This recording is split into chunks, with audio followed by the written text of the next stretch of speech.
240 years old and counting, and she's never looked so good. That's right. Happy birthday, America. And what is more American than playing a baseball game on the 4th of July? We've got a little day baseball here today. It's the Phils and the Atlanta Braves reconvening this National League East rivalry in Game 1 of a 3-game series.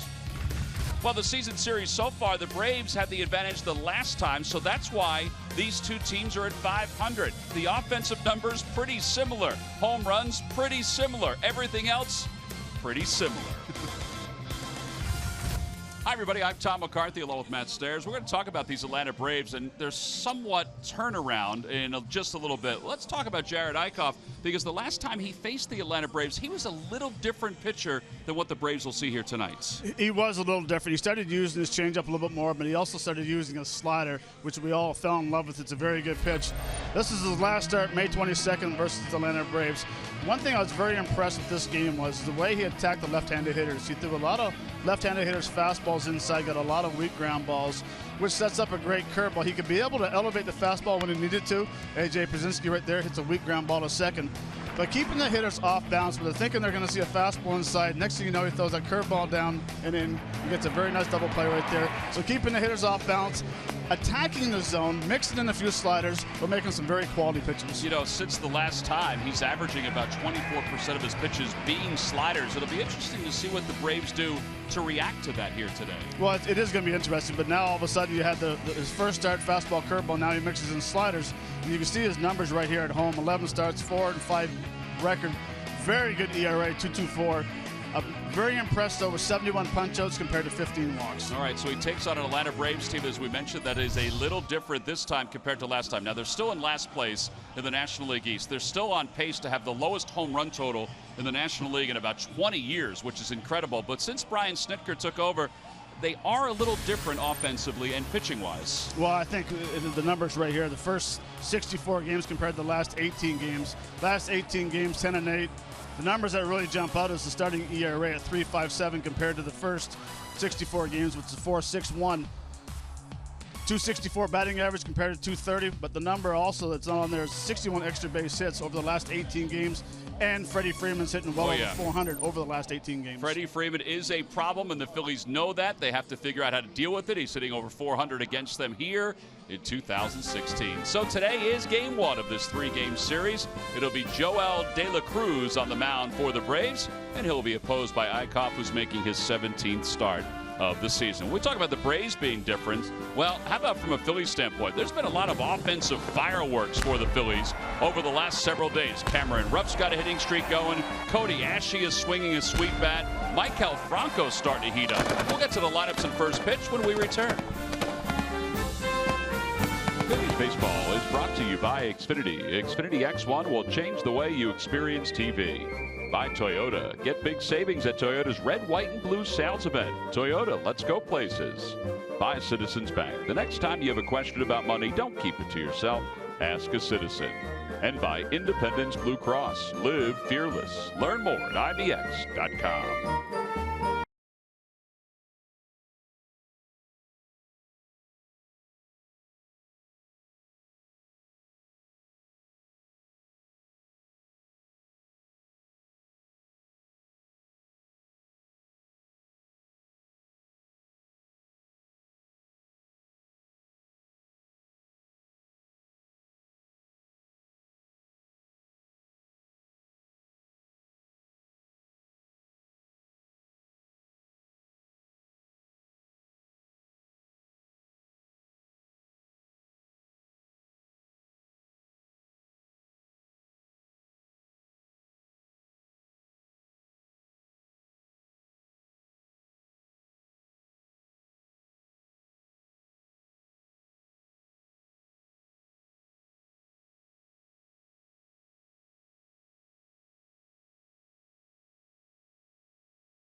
Here's some of the ceremonies that took place just prior to the start of today's ball game between the Phillies and the Atlanta Braves. 75 game day employees who have served in the Korean conflict, the Vietnam War, and Desert Storm.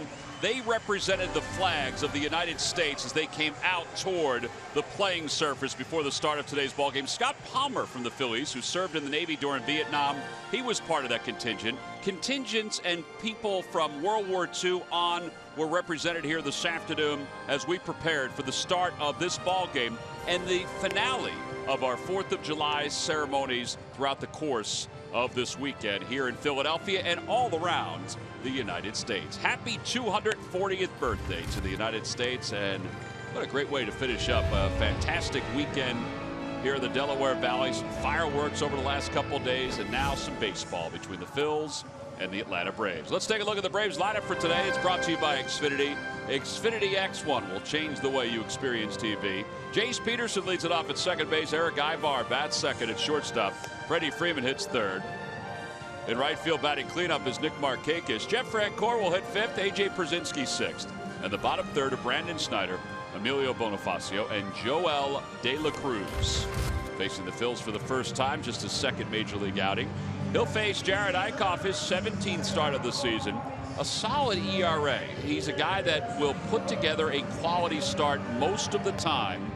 83 strikeouts in 96 innings. Matt, he just needs to limit the amount of pitches he's throwing per inning so he can stay deeper into games. And that's a good point. And I think a lot of pitches that he throws, since he doesn't have that overpowering fastball, get fouled off. That's why he puts the count up a little bit. As you take a look at the scouting report, he is a 4-pitch pitcher. Very good ERA in June with a 2.23 ERA. And he absolutely loves throwing the curveball, the slider. He'll mix in the changeup once in a while. But for me, I think he needs to spot his fastball very well today. All right, as he warms up and faces Jace Peterson, it's time now for our Nissan keys to the game. Well, this is going to be simple. You cannot let Freddie Freeman beat you. And don't let Freddie Freeman beat you. He's a guy that's hitting 10 for 24.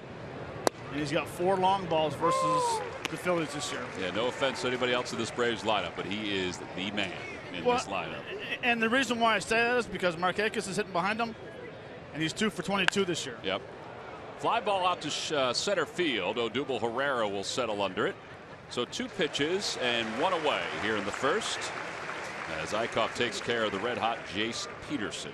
Yeah, and when I put a key on not letting one guy hurt you, the man has been hot over the last 18 games, hitting .432 with 15 extra base hits. And it's kind of ironic that the team's been 10-8 over the last 18 games. So Freddie Freeman is definitely their spark plug. Yeah, including the cycle on the 15th of June.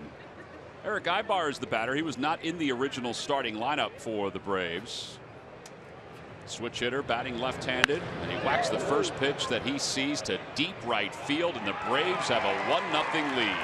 It's his first home run of the year.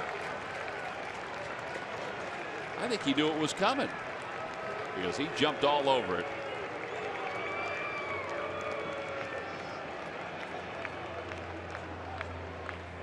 Well, let's see where camera Rupp was set up on this pitch, because that was out over the plate. Well, you can see where Cameron's set up low and away, and he's probably going to miss down in the oh-no zone. Right down the middle of the plate. Again, that's the reason why I was talking about he needs to pinpoint his fastball. If there's been one little negative thing about Jared Eickhoff this year is that the leg's hitting .343 versus his fastball. So he's missing quite a bit out over the plate. First home run since October of last year for Ibar, and Freddie Freeman is the batter. Freeman was 8 for 16 in the series against the Marlins. And he whacks that one foul. It's going to go way up there. And it's 1 ball and 1 strike. Well, Matt, I think it's safe to say they got to get them off their fastball here. Well, that one there I don't mind because it's off the plate a little bit, and the only thing you can do is hit it foul. That's true. I love the first pitch, though. Made him jump out of the way. 1-1 pitch, tails outside. It's 2-1. Phillies and the Braves wearing the commemorative 4th of July uniforms for today. Breaking ball, and it's a slider. 3-1 to Freeman. Matt mentioned the numbers. .432 over the last 18. 10 for 24 against the Phillies, with 4 home runs for Freddie Freeman this year.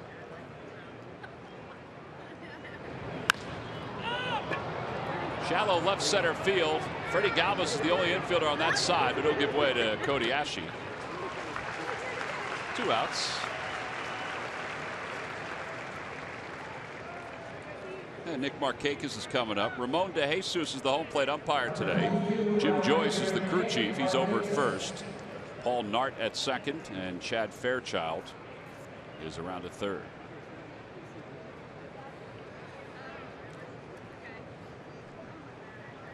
Markakis 253. Matt told you the numbers against the Phils, just 2 hits and 22 at bats. He had 14 hits on the homestand. It was a long homestand for the Braves. It culminated last night in North Carolina at Fort Bragg against the Miami Marlins. The Marlins wound up winning that ball game. The Braves, with that night game, did not get into town until about 3 a.m.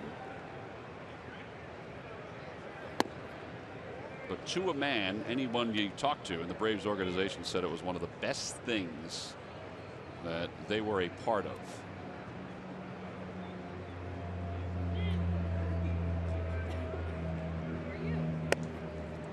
High, and it's 3-0. All right, so he's fallen behind the last 2 hitters.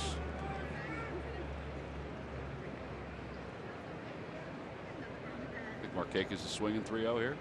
I'd be surprised, although he is hitting in the 4-hole. So.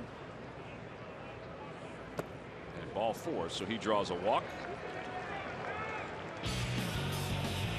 Time for your Lowe's home field advantage and series win over the Royals. The Phils' first series win at Citizens Bank Park since the Marlins back on the 16th through the 18th. They had lost 6 straight home series or tied 1. Peter Borges 4 for 11 with 3 runs. Michael Franco 4 RBIs. Team batting average, just to put it in perspective, was 54 points higher than the year against the Royals. Jeff Francoeur swing and a miss, 0-1. Frenchie hasn't changed any.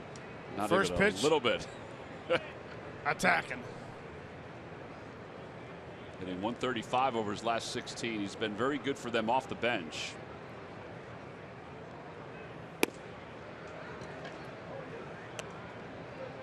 As you would imagine. Does it surprise you? Guy coming off the bench late in the game, facing guys with good fastballs. Curveball, and it's 1-2.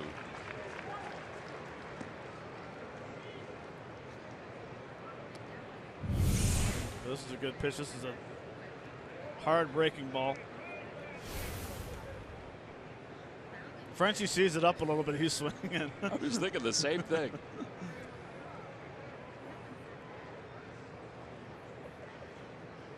Swing and a miss. He threw 93 by him, and the side is retired. But the Braves do strike first.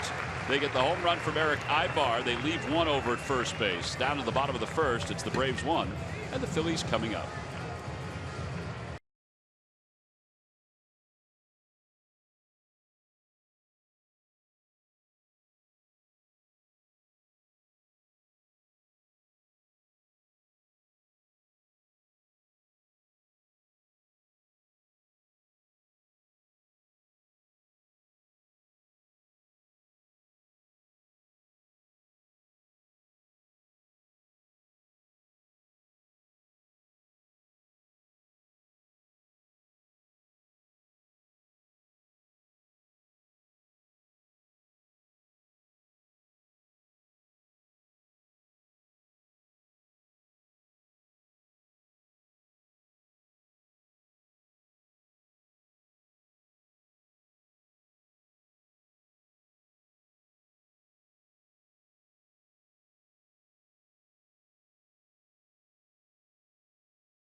First inning, and see if they can get some runs early here against Joel De La Cruz. Let's take a look at the Phillies lineup, brought to you by Xfinity. Xfinity X1 will change the way you experience TV.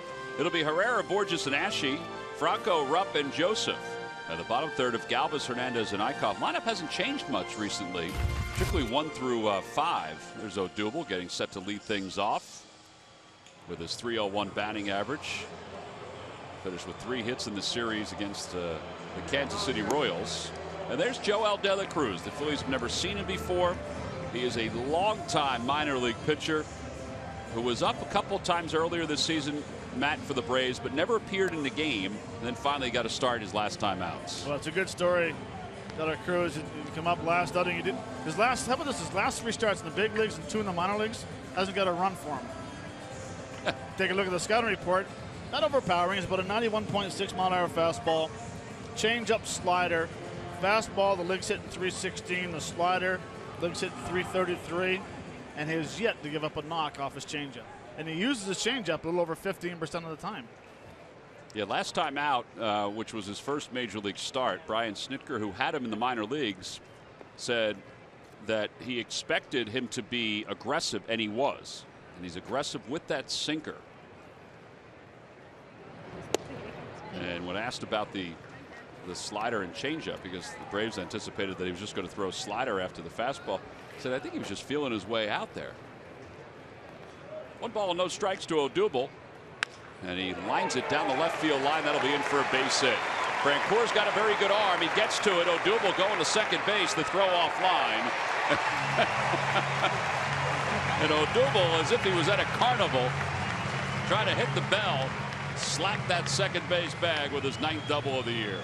Well, if you want to talk about the right approach of hitting a sinker baller, this swing by Herrera is absolutely perfect. He waits, gets that ball a little deeper, and drives it to left field. Beautiful swing. Frenchie got to it pretty quick. He did. Check out the slide. Ding! Peter Borges will now be the batter. He's hit in 12 straight. That ties his career high. He bunts back toward the mound. De La Cruz doesn't even look at third. That'll be a sacrifice. 1-3 on the putout. Supposed to try to get that run back. I don't think Peter's happy about his bunt. I think he wanted that to go more toward third base.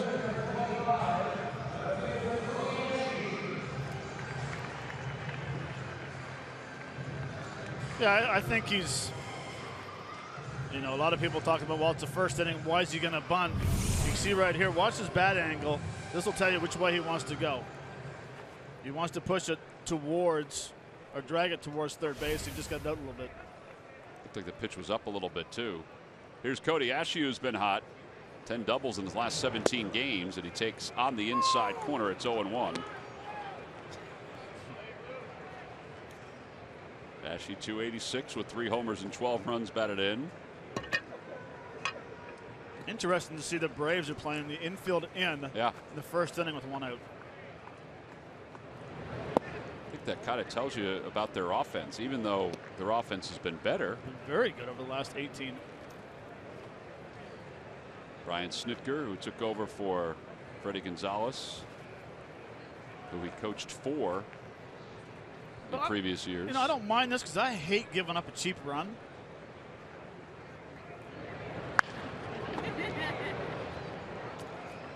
Well, Cody Ashe yesterday was able to blast a homer. Yeah, this wasn't a cheap run by no means. Absolutely destroys that ball on the second deck. After breaking his bat, his first at bat on the same pitch. Little stars and stripes look with that wrap on their arm to keep that arm loose and warm. 1 ball and 2 strikes to Ashe. So I get a miss. Down on strikes, so 2 away. 93 mile an hour fastball. First strikeout for De La Cruz. And Maikel Franco's coming up. Fastball just ran out of the zone. You know, the more you look at it, the reason why you have infielders in, you know, and early in the game is it kind of changes your approach as a hitter. Okay, now all of a sudden I have to get this pitch up in the zone. I have to try to elevate the ball in the outfield instead of taking a nice easy ground ball swing. So a lot of guys will change their approach. I know I changed my approach with the man with the infield in. Wait, no I didn't. Swing hard and elevate. Maikel Franco takes strike 1. The Lucky McDonald's Phillies home run jackpot contestant is Janice Sawyer of Whitehall, PA. Phillies hit a home run at today's ball game. Then Janice will win $100. Stop by McDonald's today and enjoy the new McPick 2 for $2.50 menu. I'm loving it. 0-2. Here's Mike Kell's home run yesterday. You want to talk about getting out of here fast? Exit velocity was, what, 110? That ball was crushed on the line, well over 400 feet. Nice to see him hit a home run to left center.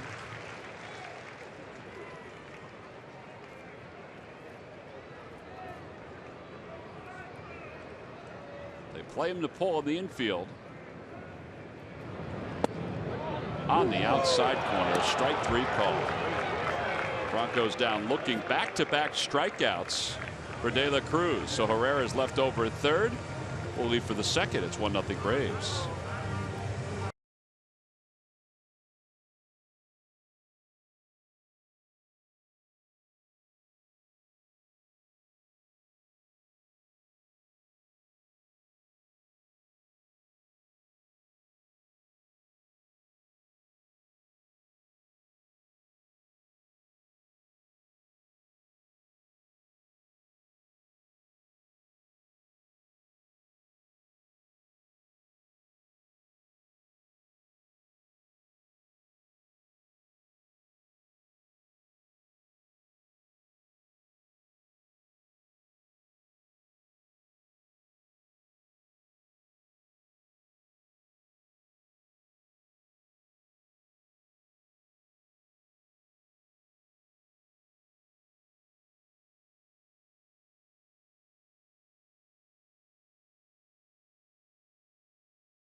Evening and then Wednesday afternoon. Wednesday is a Citizens Bank Business Person Special. Tickets are available for both of those games by going to Phillies.com.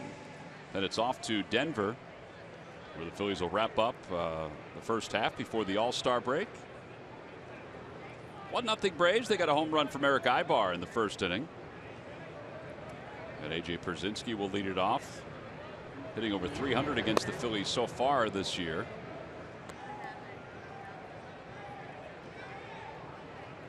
Series against the Marlins, he was 1 for 5. His average down to 199. Tied him up.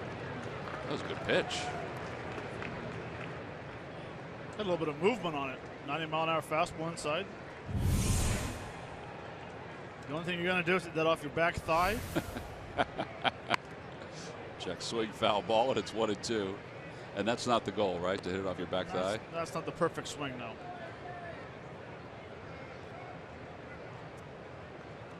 Phillies set up to play Pierzynski to pull. This is game number 1,916 for Pierzynski behind the plate.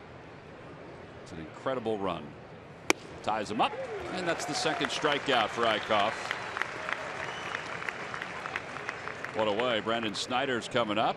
Well, Phillies released a little news yesterday, Murph, after the game came to a close. And they certainly did, coming out and saying that Aaron Nola will not make his next start. They're going to give Aaron a little bit of a rest. This is what Aaron had to say about it. It's our Geico quote of the day. He says, I feel like anytime you get some time off, it definitely helps.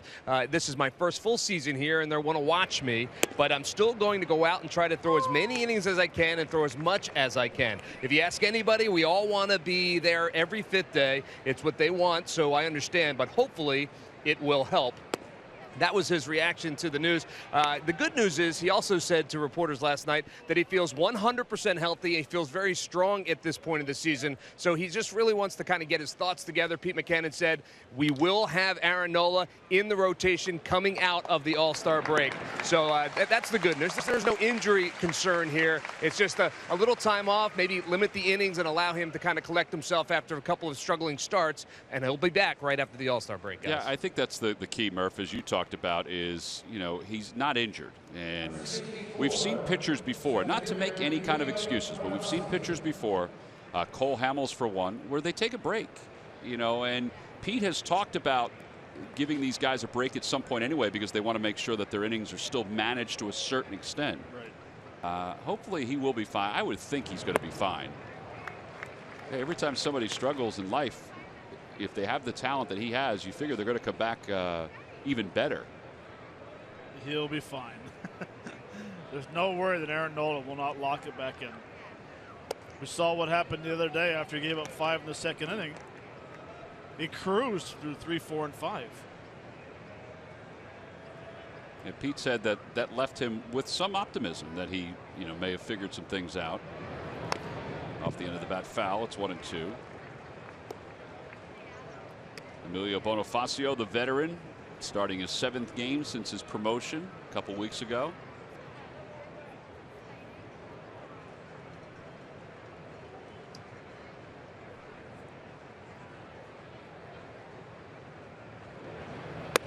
A little high, 2-2. You know, and what it does is it allows Aaron Nola to sit and watch the ball game and enjoy it, and not have to think about how he's going to attack this hitter tomorrow. Just forget about it. Have a good time. Come golfing with us. Enjoy your time. I'll take him out to dinner. Should ask him if he wants to go.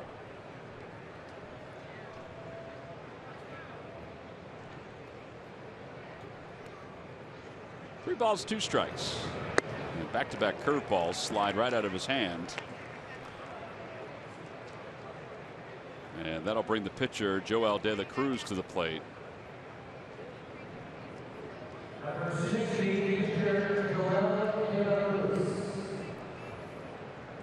De La Cruz did have a hit in his major league debut. His teammates had a little fun with that, just as we talked about the other day. He thought the ball had been thrown into the crowd.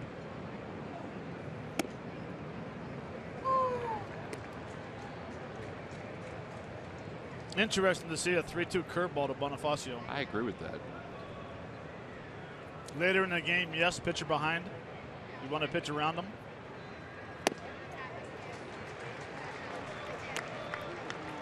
De La Cruz was swinging fastball inner half. He got a slider toward the outer half.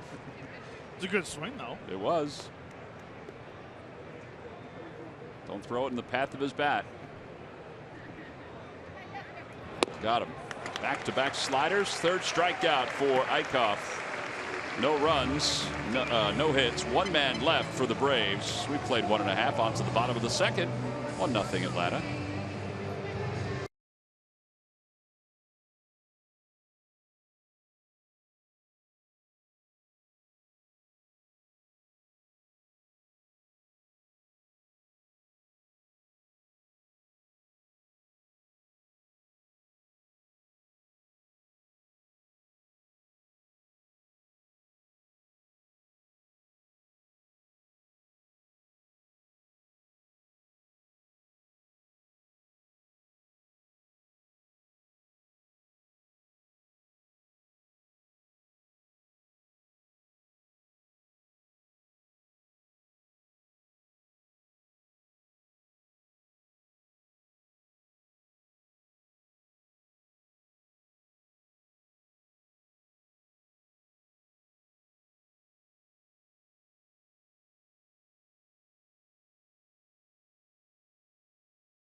Jake Thompson demonstrates how he throws all of his pitches at his disposal.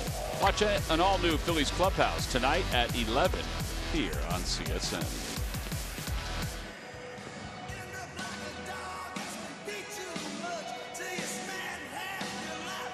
Fans soaking in a little Bruce Springsteen here at the ballpark. Bruce, of course, is playing 2 shows here at Citizens Bank Park. Appropriate game, appropriate song, I should say, on the 4th of July. Appropriate shirt right there as well. Yeah. Hat. That's what we got to get, Matt. We got to get bucket hats. Shirt. Oh, bucket hat. Yeah. I'll wear the bucket hat. You wear the one beside it. It'll indent my cul-de-sac. Cameron Rupp, 9-game hitting streak, hitting .288 with 8 homers and 22 RBIs. He's already reached a career high in doubles and extra base hits this season. You live on a court? What are we talking about? Cul-de-sac. Oh, your head. My head. Oh, my bad. The horseshoe. I know yours is by choice. Yeah.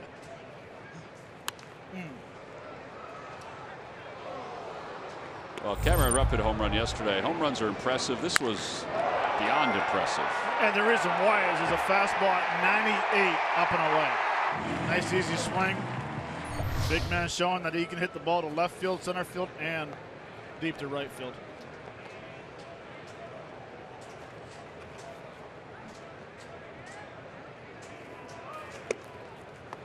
Two balls and 1 strike to Rupp.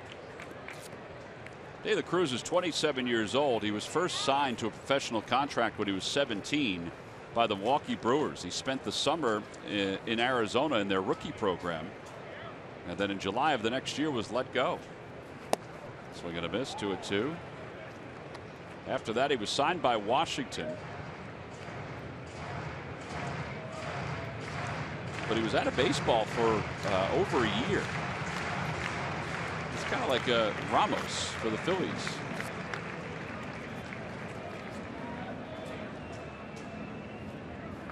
And a liner out to center field. That ball is hit wicked fast, and it's past Bonifacio. I mean, it was hooking away from Bonifacio, and that'll be the 17th double of the year for Cameron Rupp, and it's the 2nd double of the game for the Phillies. They let off the first with a double and didn't score. See if we don't waste this double this time. This is just a very nice swing. Using the big part of the ballpark, and absolutely destroys and crushes that line drive to center. And you're right, Tom. We have the perfect view of that ball.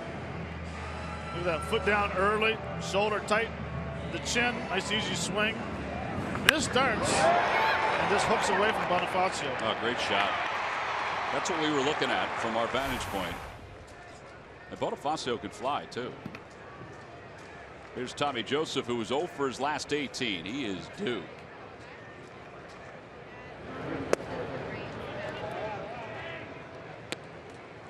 Joseph will be followed by Freddie Galvis and Cesar Hernandez.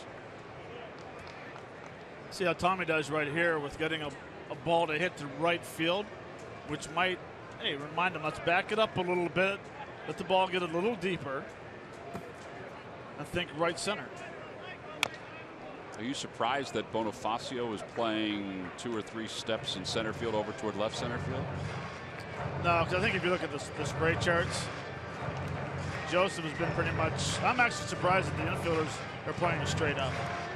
Tommy Joseph has been more of a pull guy in the outfield.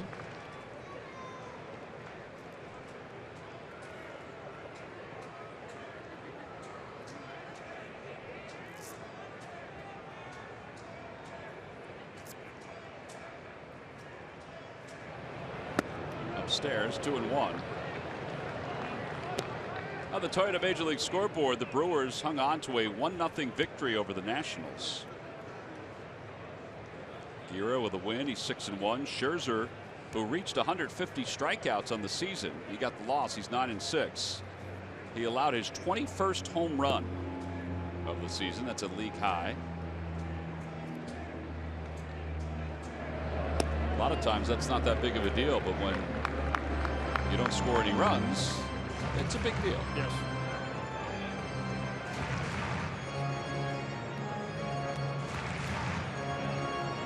balls and 1 strike. Rupp, who extended his hitting streak to 10 games, is at second base. With a leadoff double.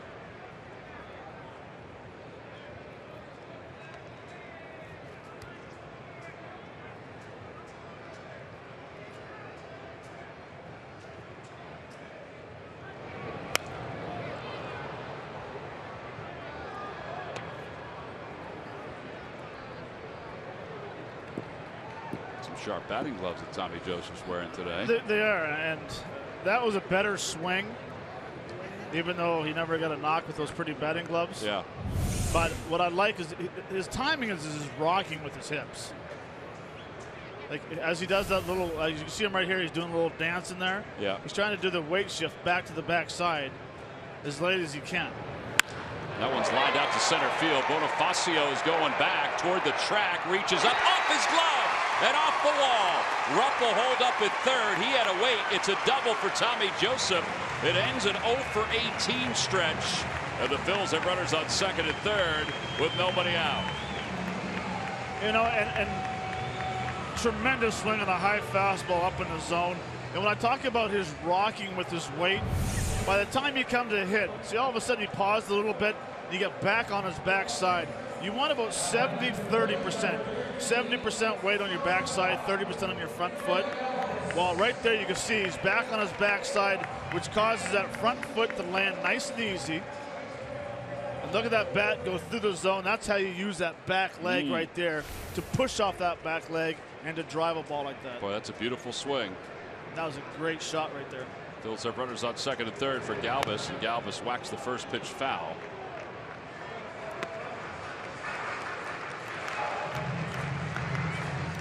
Freddie had a hit in his final at bat against the Royals.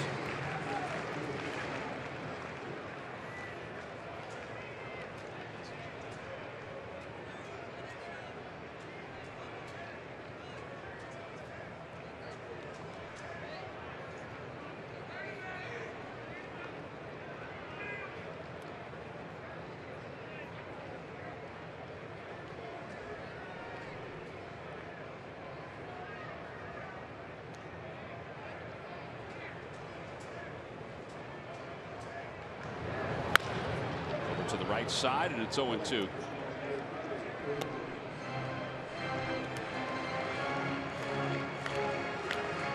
Got to get this run home, at least one, but you'd love to get both because they're both in scoring position with nobody out. Well, I'd be extremely happy with a ground ball to the right side. Absolutely. Or a fly ball deep enough to right where you can get him over and get him in.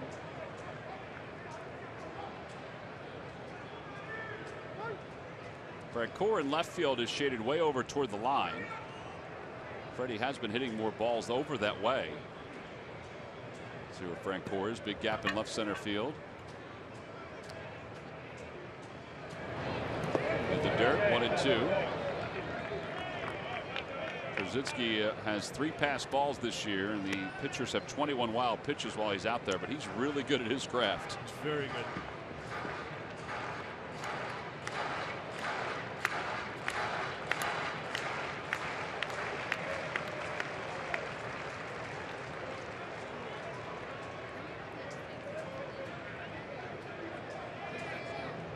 Dive in and you got to hook this ball.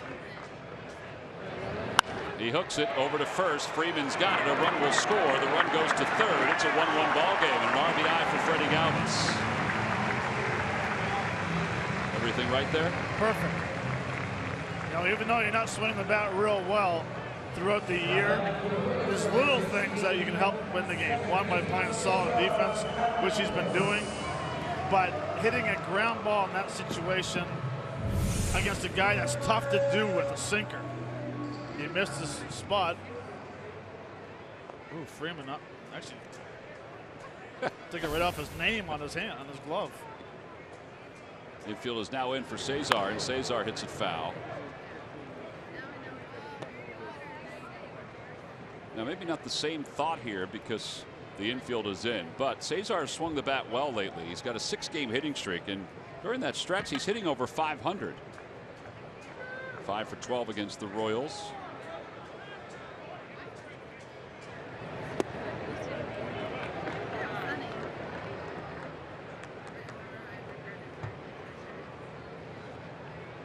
Very good number, 7 for 11. Yeah, well above the National League average with less than 2 outs and a runner over at third.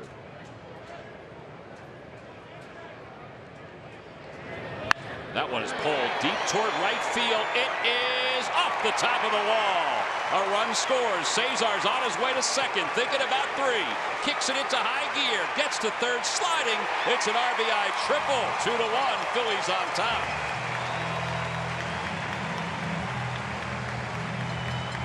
Boy, that was a sweet, sweet left-handed swing. You want to talk about how you throw the barrel to the ball? That's how you do it. There's no loop in this swing. It's going through the ball. Missing by about 2 feet for a home run.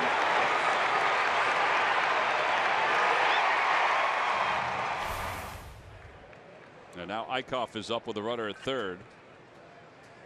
Infield is in. Sure, the Braves are aware of the Phillies' squeeze situations, although Eichhoff hits it to third, and Hernandez, oh, the throw goes over the glove of Przinski, and Hernandez scores. What a break for the Phils. It's 3-1, Phillies on top. Wow.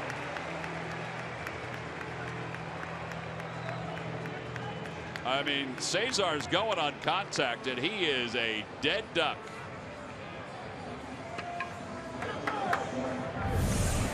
He is going on contact. It's a chopper to third.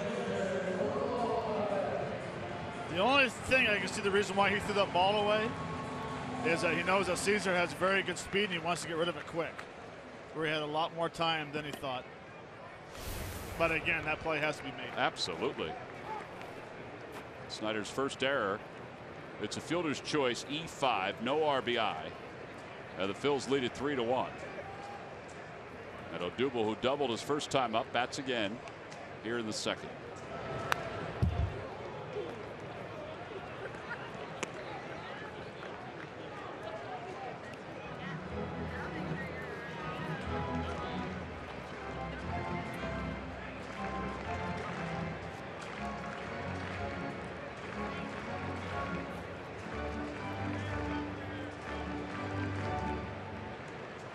I love the fact that this team has 4 knocks, 3 doubles, and a triple. Extra base hits have been coming faster and faster over the last few games. Out to right center field. That ball smoked. It is gone into the Phillies bullpen. A 2-run shot. And the Phils now lead it 5-1. And another extra base hit to the line score for the Phils.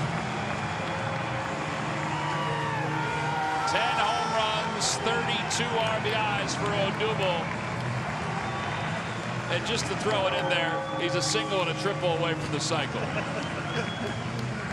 You know, these guys have been swinging the bat so well. Look, great timing, balance, back leg, bat flip. Ball carries over into the bullpen. And I believe with that home run, Tom, we giving some money away today? We are giving out $100 to Janice Sawyer of Whitehall in our McDonald's home run jackpot. Boy, what an inning. Capitalize on the mistake by the Braves, and then you tack on some more. Peter Borges waves at the 1-0. It's 1-1.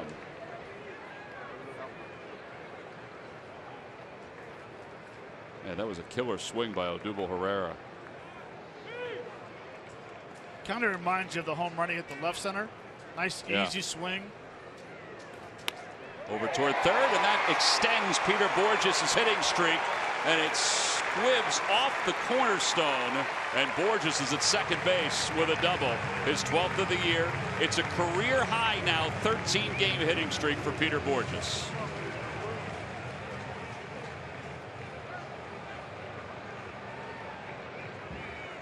And Roger McDowell out to the mound. Well, oh hum, just another double for the Phillies today. Nice easy swing.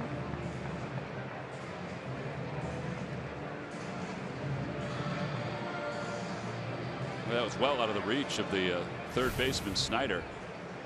Now we just need a single for the cycle. Yeah, really. Phillies have a triple, a couple doubles, 3 doubles actually in the inning, a home run. Now Cody Ashe. Am I being greedy when I'd say I'd take another home run? No. Especially coming from Cody? Nope. Keep on keeping on.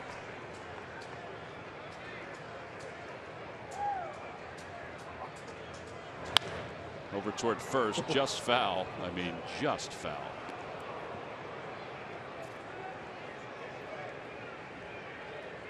Borges would have coasted home.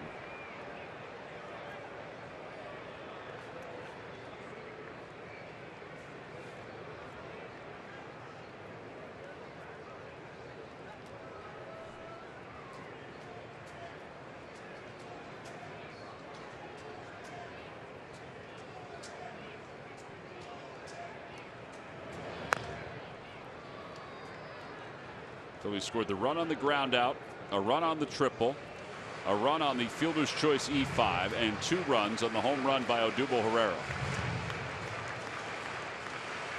They lead at 5-1. And still just 1 man down.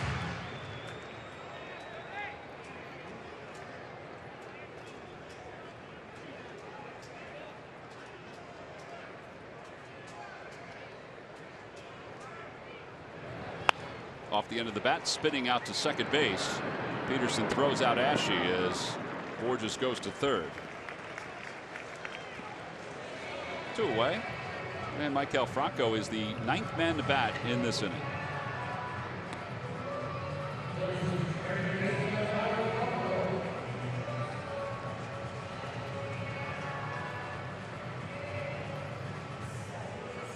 Checking out some numbers since June 21st, the first game in Minnesota. Yep. The Phillies, including today's game, have 54 extra base hits. Yeah, and they've scored 75 runs counting today in the last 13 games. That's a boatload of runs. Well, it is, and it's a ton of runs. 31 walks since. Now this is going back from the first game to Minnesota. But how about the teams hitting .319 coming into today's game?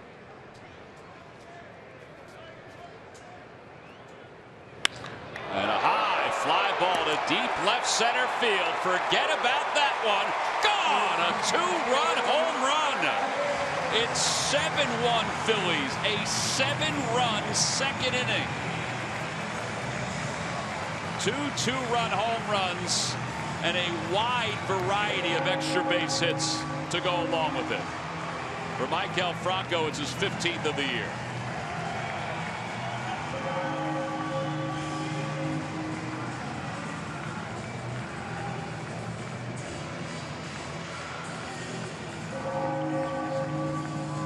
You know, this is the first swing of the at-bat, and watch how out of control it is. Helmet almost comes off. He tries to hit him a mile. This is the second swing right here. More compact. Look how long the barrel stays through the zone. Wow, so different. And then all of a sudden, that point of contact, then his hips explode, and that's what causes that ball again to go to left center. Such a different swing. Unbelievable. 7 runs this inning, season high 4-8 for an inning. And Cameron Rupp takes inside. Well, that messes up the score sheet. Well, it's making which is good. Making it very colorful.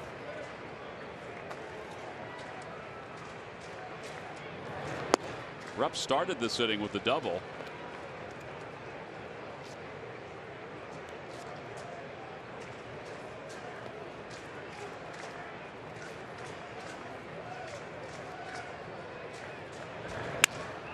Broke his bat, ground ball, or excuse me, fly ball out toward third. A little soft liner, and the inning is over. 10 men come to the plate, a season high 7 runs for the Phils against De La Cruz. 1 extra base hit after another, but 2 2-run home runs. This one by Herrera. He knew it as soon as it left the bat.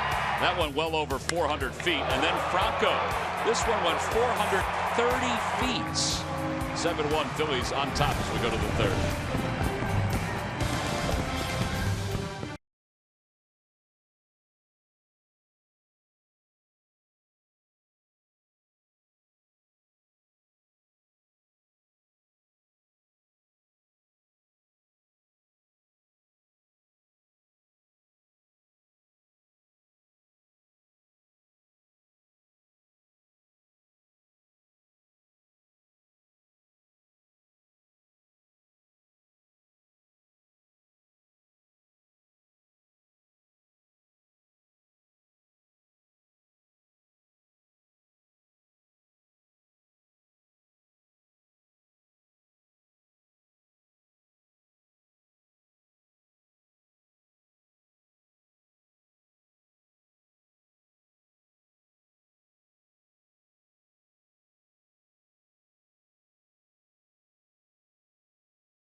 Up the Fans trivia question. Log on to Phillies.com. Go to the Fans section for all the information, and please submit your answer on the subject line.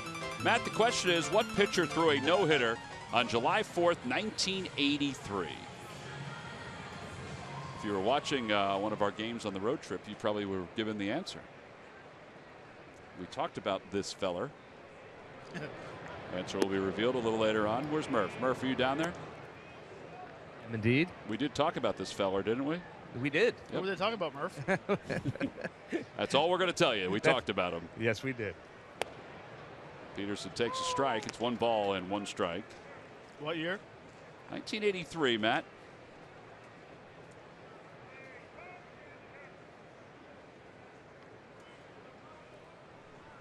Swing and a miss.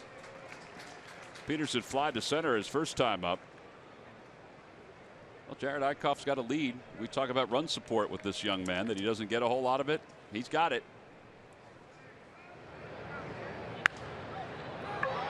That one out towards center again to shallow center, and Odubel is there once again to retire Peterson.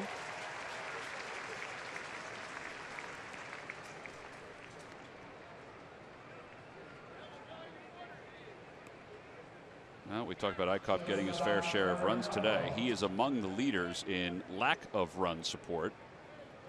James Shields with San Diego. 4 National League pitchers. Yeah. National League East pitchers. Yeah.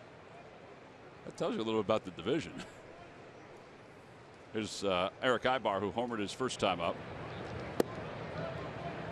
Ibar is 8 for his last 17, which is a little bit more what they thought they were getting when they acquired him from the Angels.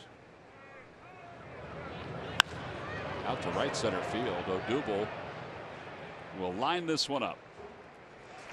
2 outs. Follow Phillies baseball live with the MLB.com @bat app. Stay up to the moment at any moment with live game video highlights, StatCast, news, and more. Download MLB.com @bat, the #1 app for live baseball on your phone or tablet.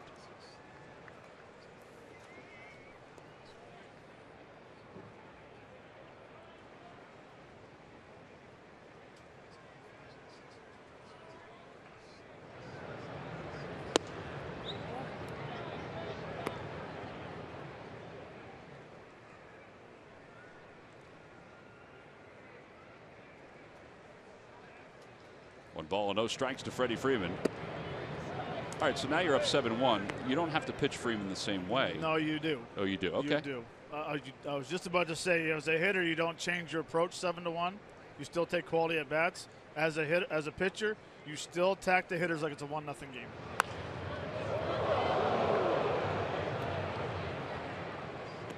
The ball went flying into the stands at 1,000 miles an hour. That young lady in the shoulder. She's tough as nails.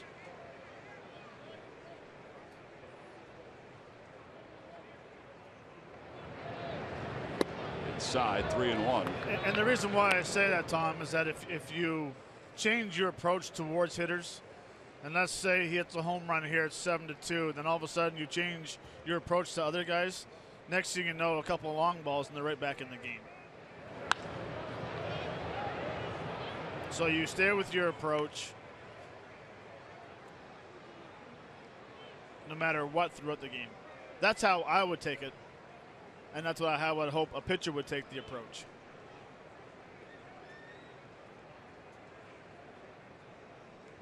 I think it's safe to say that the folks on the first base side, the way they're pitching Freddie Freeman, better be on their toes. Yeah.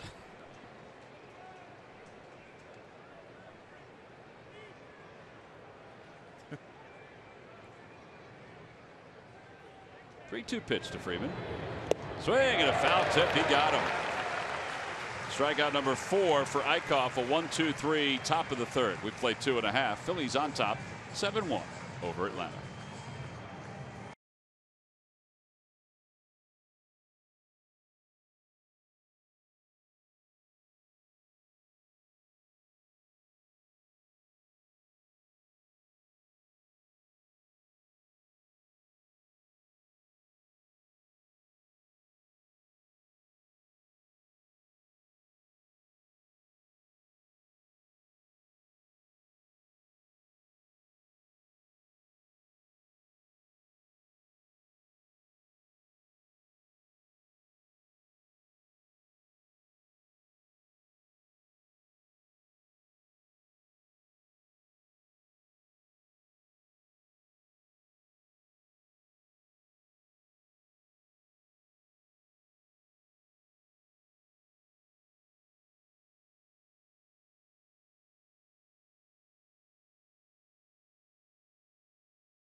Brought to you by your Delaware Valley Honda dealers. Hurry to your local Del Val Honda dealer. Visit DelValHondaDealers.com. By Jefferson. Call 800-JEFF now or visit jefferson.edu. And by Chevrolet. Visit your local dealer at ChevyDealer.com. Little Yankee Doodle dandy right there. Matt, right there, that hat on top of the hat. We should have worn that today. We should have. Think about that hat on top of the hat. Looks better on him. It does.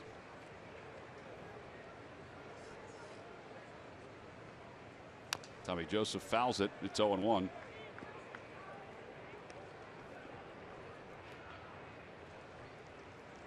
Tommy Joseph doubled his first time up. 6th double of the year. Outside, 1 ball, 1 strike.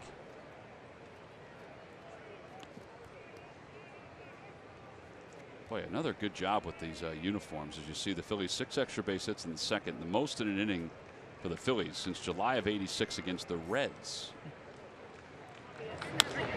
Over to third. Waiting on it is Snyder. Low, throws low, dug out by Freeman.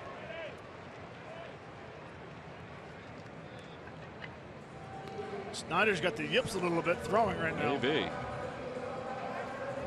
He had that error earlier that led to 3 unearned runs for the Phils. Of the 7, 3 were unearned. And here's Freddie Galvis, who grounded out, got an RBI his last time up.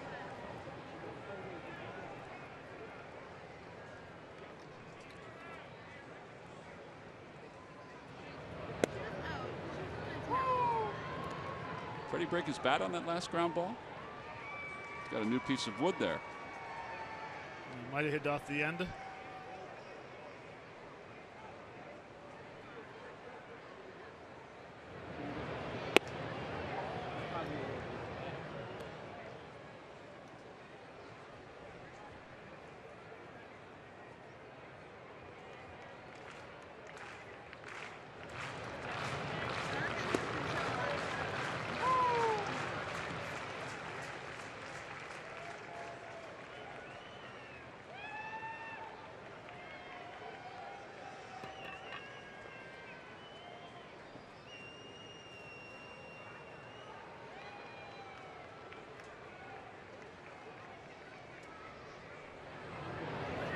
Opposite way, caught by Snyder.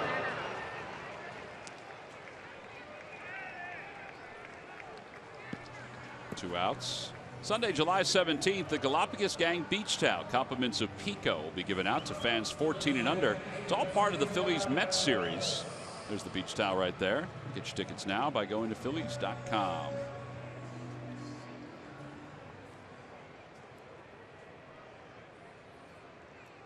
So 2 away.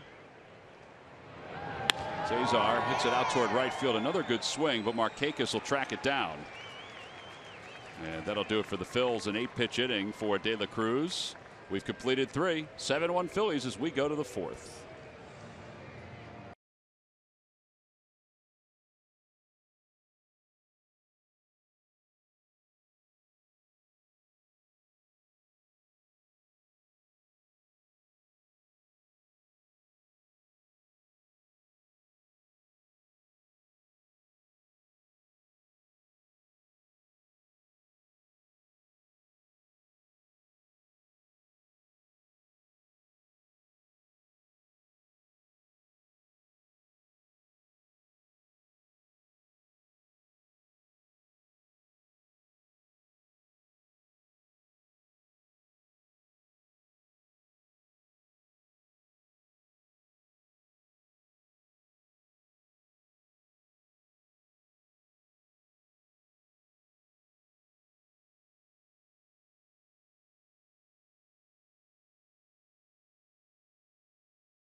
Here, Hone's new Solve Chair, your office's answer to versatility and customized comfort, delivered to you free on one of W.B. Mason's world famous trucks.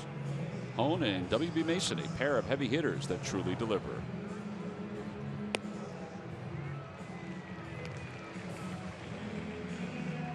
Top of the fourth at 7-1, Phillies on top. Fanatics has been busy today, working his way along the dugout. Nick Markakis will lead it off here in the top of the fourth.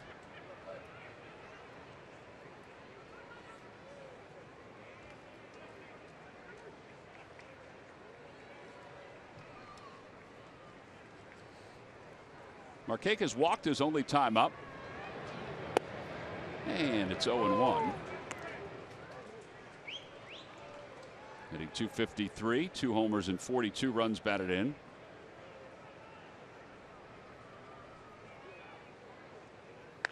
Over to first. Nice play, Tommy Joseph on one hop, one away.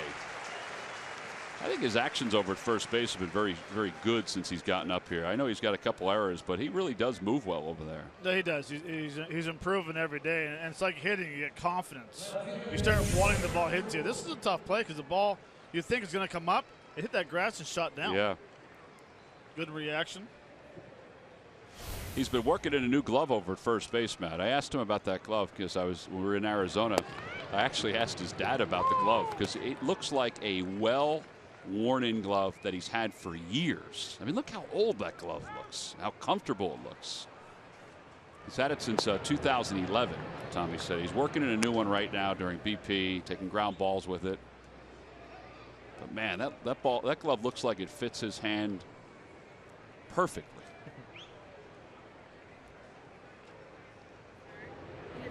Frank Gore takes a strike, and it's 1-2. So my first base mitt I got might have been my third or fourth year playing pro ball. All right, so I kept it my whole year, like for 16 more years.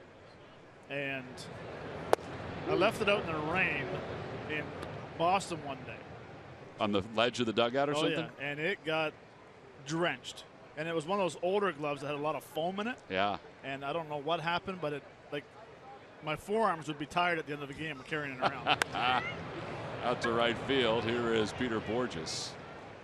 And there are 2 outs. But that glove was like my blanket, Linus's blanket. Yeah, that's a good way. That's what that glove looks like. That's what my glove was like. Frank Gore is 0 for 2. A.J. Pierzynski is now the batter. He struck out his first time up.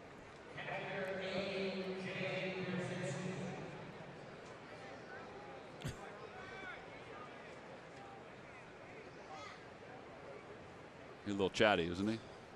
All catchers are. Catchers and first basemen.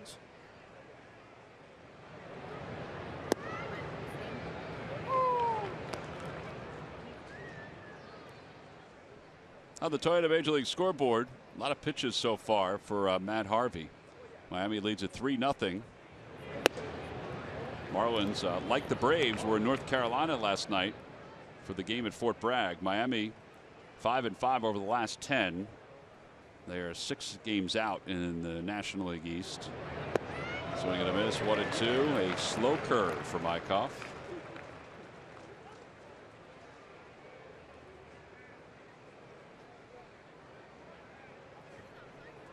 That swing was set up by a lot of fastballs inside. He might get another one. He does. Over top of it, 1-2-3 inning for Eichhoff. He is now retired 7 in a row. Phillies will get a chance to bat in the bottom of the fourth when we return.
Inning is brought to you by Toyota. Visit buyatoyota.com to find your RAV4 today.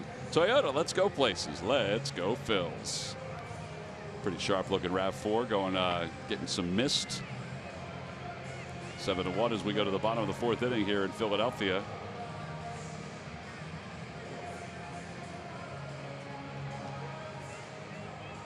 Phillies scored all 7 runs in their half of the second. Jared Eickhoff will lead it off.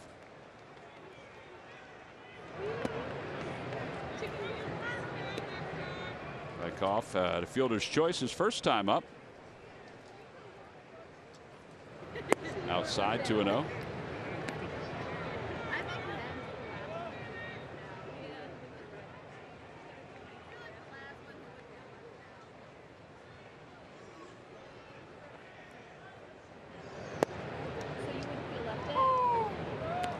The question you asked earlier about the stump fan? Yeah. Stump question? Yep.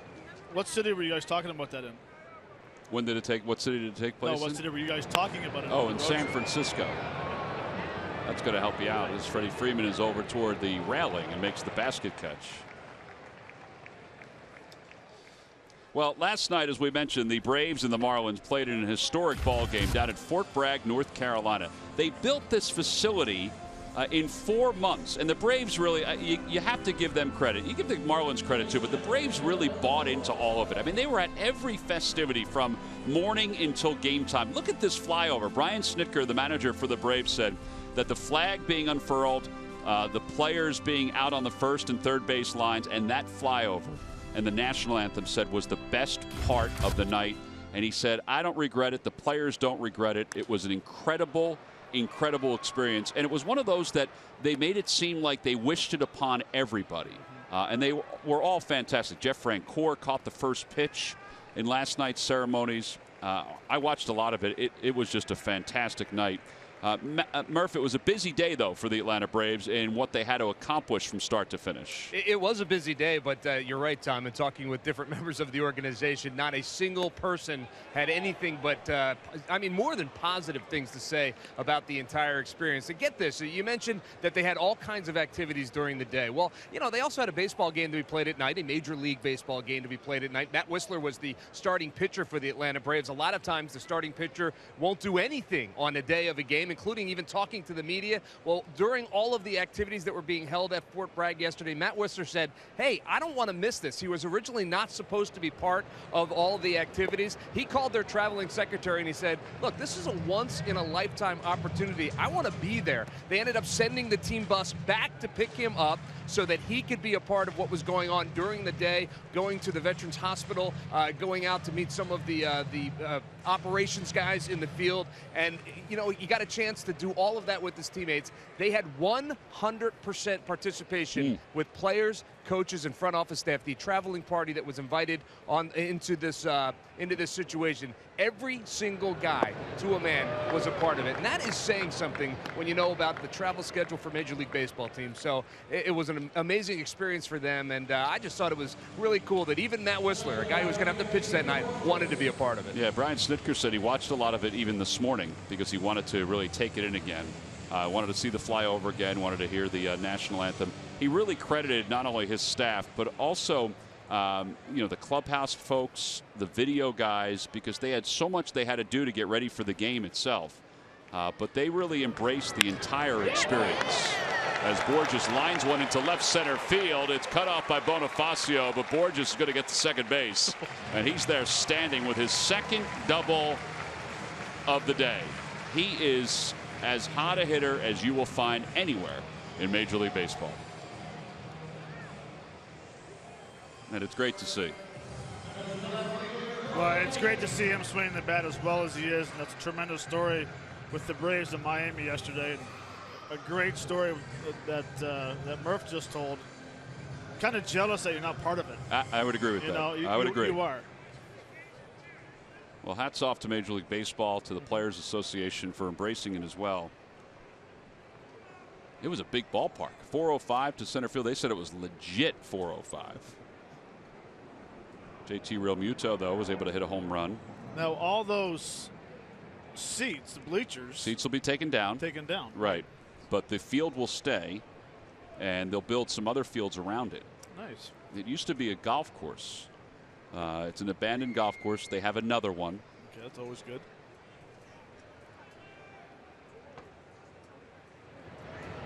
But it was open to only servicemen and women and their families.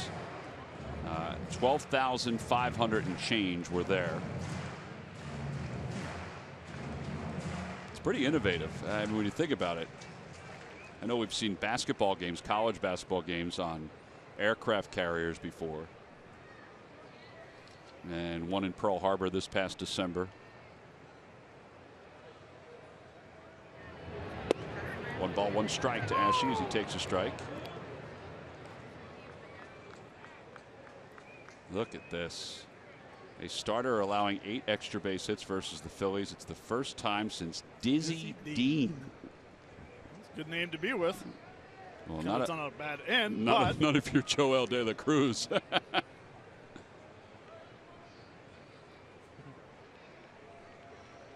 Dizzy Dean. Phillies have 8 hits, all 8 extra base hits.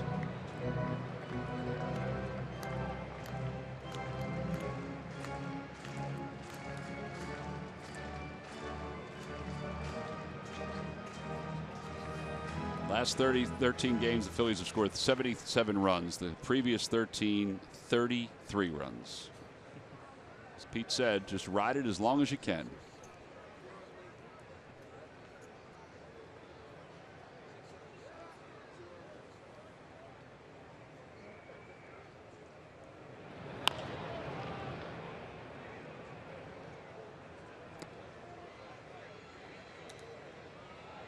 Peter Borges is hitting .274, by the way.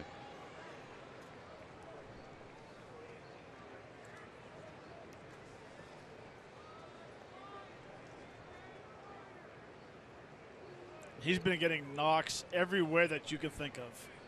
Bleeders, infield knocks, missiles, some home runs. His average has gone from 192 to 274.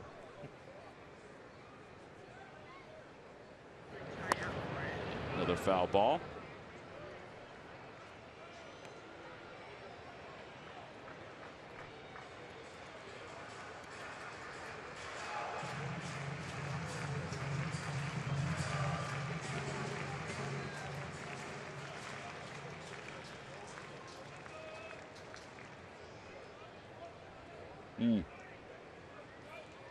I have hair envy and everything like that, but I'm not sure if I'd want to wear that.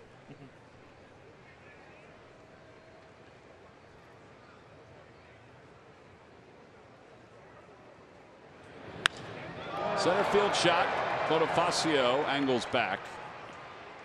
Cody, I think, got it toward the end of the bat just a little bit, and the side is retired. Borges, another double, left out at second base. Will leave for the 5th here in Philadelphia.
is open for boys and girls age 6 to 14. There are 4 divisions that allow age-appropriate instruction.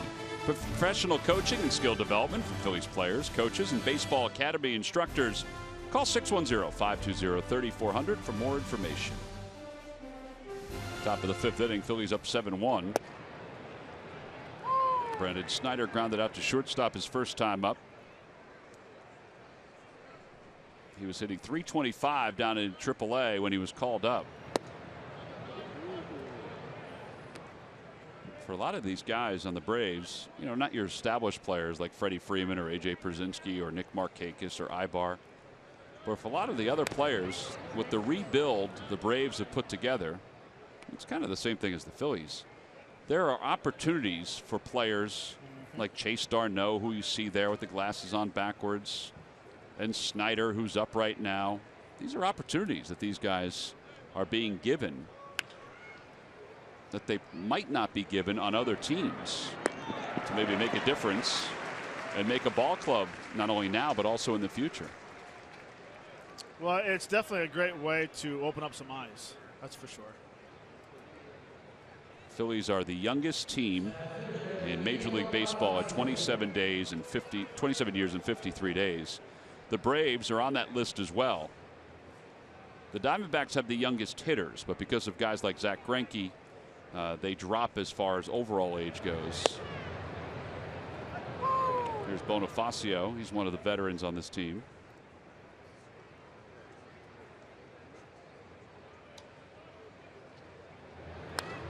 Oh, 0-2.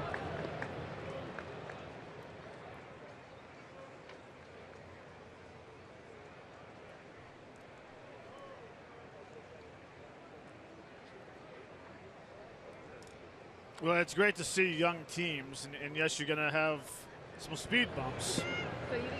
But on the other hand, I don't like calling it a rebuilding. I like calling it a re-strengthening the program.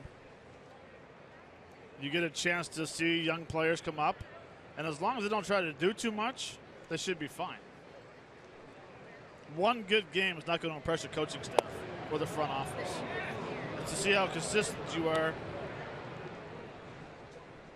day in and day out.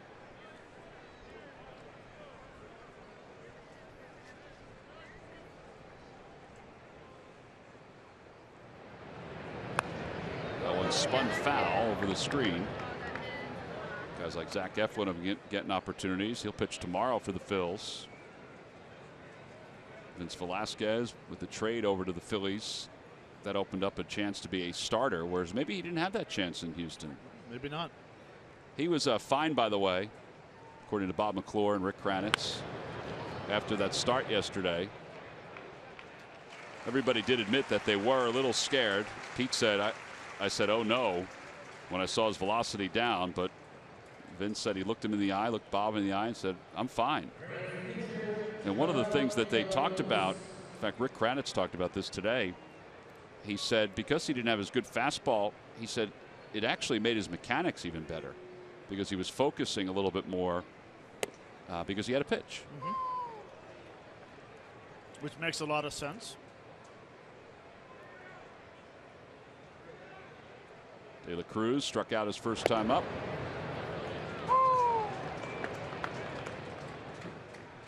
First at bat, he would have swung at those if he was looking for. First at bat, he took 2 huge swings at breaking balls. He's going to get one here. There it is. That's the huge swing. 6 strikeouts for Eickhoff, who's now retired 10 in a row. He's front runner with the best of them. We'll go to the bottom of the 5th inning. The Phillies on top, 7-1.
Minor League Report brought to you by Citizens Bank. Citizens Bank, the next time you have a question about money, don't keep it to yourself. Ask a citizen.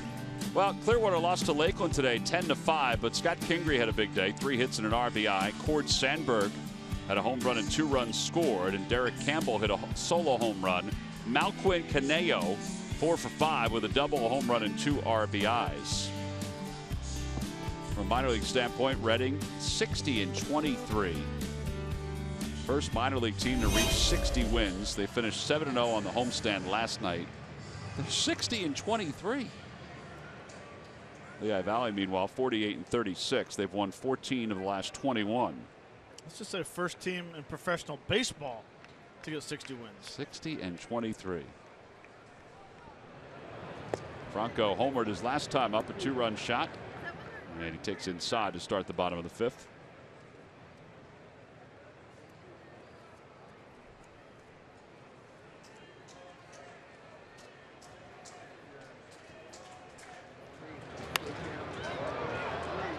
Over to third base. Snyder is under it on the infield grass. Murph, that pop-up aside, 3, 4, and 5 has been rather productive for the Phillies recently. Yeah, very productive. And you think back to yesterday, 3, 4, and 5, Ashley, Franco, and Rupp all homered in that game. And Tom, every once in a while you see a note in the game notes that makes you say, wow, how about that? And yesterday, 3, 4, 5, first time that guys went 3, 4, 5, all homered in the same game, not named Ryan Howard or Chase Utley since 2004. And you see the guys heating up since June the 15th. These are the numbers coming into today's game. You can add a home run for Franco on there as well. Ashley batting .339 with the home runs. Franco .279, and Cameron Rupp, we talked about, he's been red hot at .370 with those 4 home runs as well. So production from the middle of the lineup, it certainly is good to see. It's what you need, it's what you want, and they're getting it right now. Yeah, it's all part of these extra base hits, this extra base hit barrage the Phillies have picked up, and the number of runs they've scored recently. Interesting to see how Pete is going to settle on 3-4. If this is it for now, you know, for the next, well, at least up until the All-Star break, and then you sort of reevaluate. Yeah, it depends who's pitching, lefty or righty. That's true. But I think, Murph, since you're down there right now, you need to go tell those guys why they had a good success prior to those last 2 at-bats. Okay. Because they're trying to lift the ball too much these last 2 at-bats. All right, I'll go right over and tell them right now. I did not see him write it down, Matt. I don't know if he's going to be able to. It's going to be like the telephone game. He's not going to tell them the right stuff. Matt said he wants you to lift up and pick up milk or something along those lines. Here's the 0-1 pitch to Tommy Joseph. Down low, 1 ball, 1 strike. No, but I agree. The 3, 4, 5, you know, if those are the guys that are swinging the bat well, showing some power, you know, why not load the middle of the year lineup up?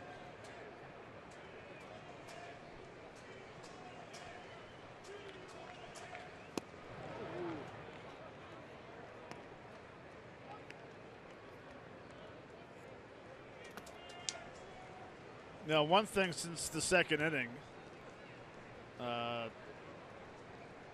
Dela Cruz has thrown a lot more breaking pitches, more changeups. As a hitter, you need to realize that the fastball wasn't working for him, so he's going to go back to his bread and butter, which is a slider. And that's why we talk about in the game making adjustments throughout.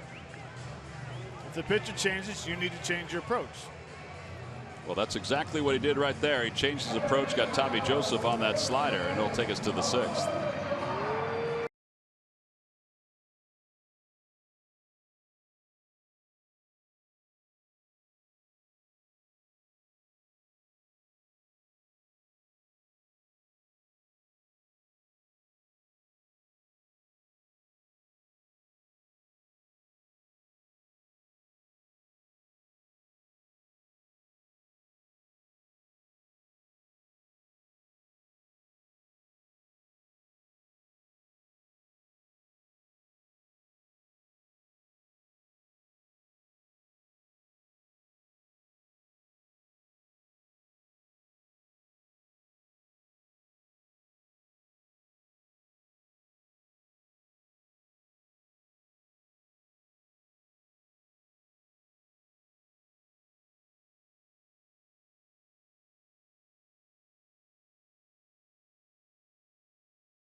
Phillies, having fun while putting together a fantastic and productive month of June. Peter got off to a slow start this season, but he is making up for it as we head toward the All-Star break.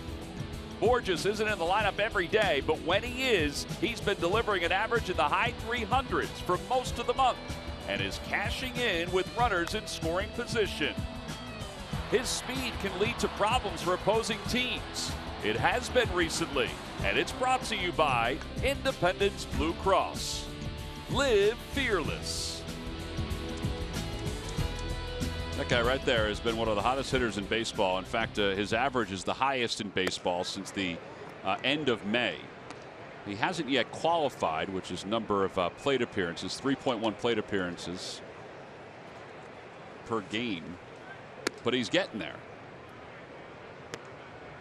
2 balls and no strikes to Jace Peterson as Jared Eickhoff begins the 6th inning with a 7-1 lead. Jared is retired 10 straight. The only hit he's allowed is the home run back in the first to Eric Ibar. He has walked 2 and he has struck out 6.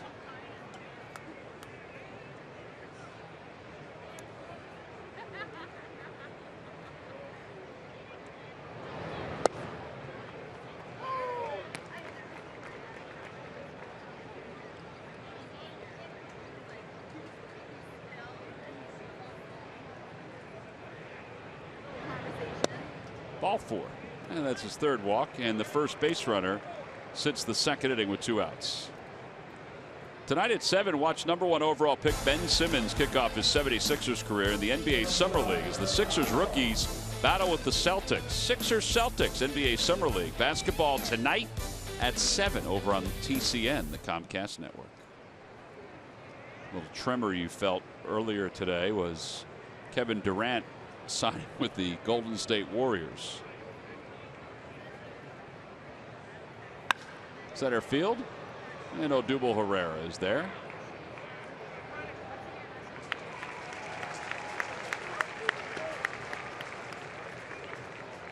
So Ibar hits a home run his first at bat, and then all of a sudden his next 2 at bats he tries to lift the ball, and what happens? 2 fly balls to center. Whereas first at bat he tried to hit the ball hard, went for a home run. I'm assuming though you don't want Murph to go over and tell him that. You just want him to tell the Phillies players that. Yeah, I don't see a Murph down there, so he must be in the dugout right now. There's Freddie Freeman. He's 0 for 2. He's flied out and he struck out.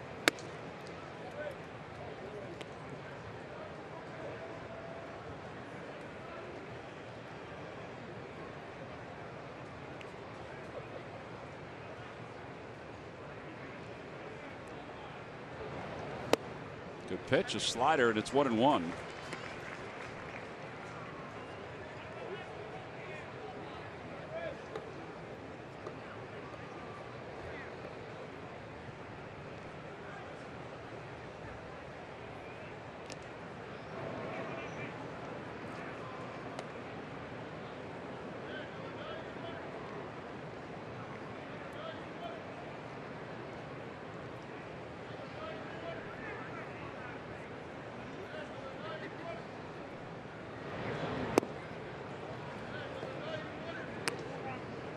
A good pitch tonight, the little slider.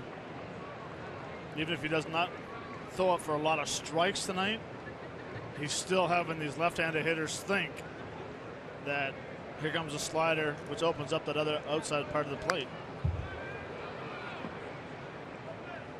Because you start cheating in there, especially when you see fastballs inside for strikes, breaking balls in there for occasional strikes. Like Budzinski tonight, or today's game.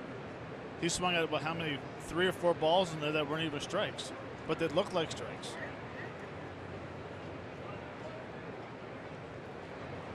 Swing and a miss.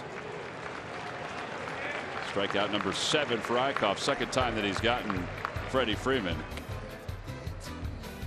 Well, today is not only our nation's birthday, but it's also our director Ray Tipton's birthday. We all want to wish Tip a very happy birthday on this 4th of July. Happy birthday, Tip. Yep, we played this music just in his honor. There is Tip. He's got his back to us right there. Very, very bright shirt today. Nice. Yeah. Jeff Halleckman, our producer, to the left with the stopwatch. And we all know the Philly fanatic has made his way into the production cavity. Be careful with the glitter. Now that's an all-time. Here comes a pitch. Here comes a pitch. It's popped foul behind home plate, Tip, just so you know. Still working while he's supposed to be enjoying that. Oh, my. That glitter's going to be there for years and years and years. Nice job. Nice job on that, guys. We will no longer be able to hear Jeff. Hey, Fanatic, what's going on? Just push the green button, Fanatic. Oh, we're going to be... This truck is going to be off doing a Sixers game, and they're going to be picking glitter up. Confetti up. Well, happy birthday, Tip. We hope you had a great day. I know most of your birthdays are spent doing baseball games, so we always appreciate you being here, obviously. Thanks, fellas. Appreciate it, guys. I don't think the Fanatic's ever been in the production cavity. And a strike 3 call. The Fanatic gets a chance to see a strikeout of Nick Markakis from the vantage point of our producer and director. Here we go. This is the pitch from Jared Eichhoff. That's a beauty right at the knees. Markakis down looking. We celebrate a strikeout. We, of course, celebrate Tip's birthday.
By Xfinity. Xfinity X1 will change the way you experience TV. By Nissan. Shop ChooseNissan.com. And by WB Mason. You can't go wrong when you buy right.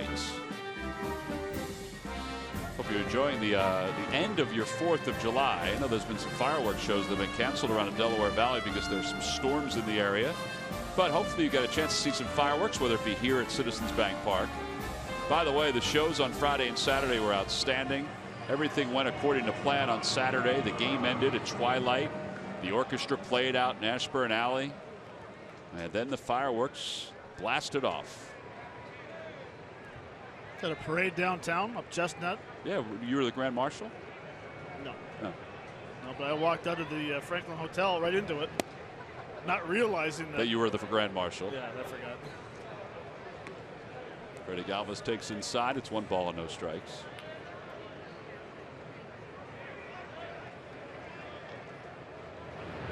Phillies cream uniforms really do hit these commemorative uniforms that Major League Baseball's put together perfectly. See the blue Phillies across the chest, trimmed in gray with the red stars trimmed in gray as well. Over to the right side. Peterson will throw out Galvis. The back of the jerseys have the Phillies name on them. That's in gray. It's a little different look. There you go.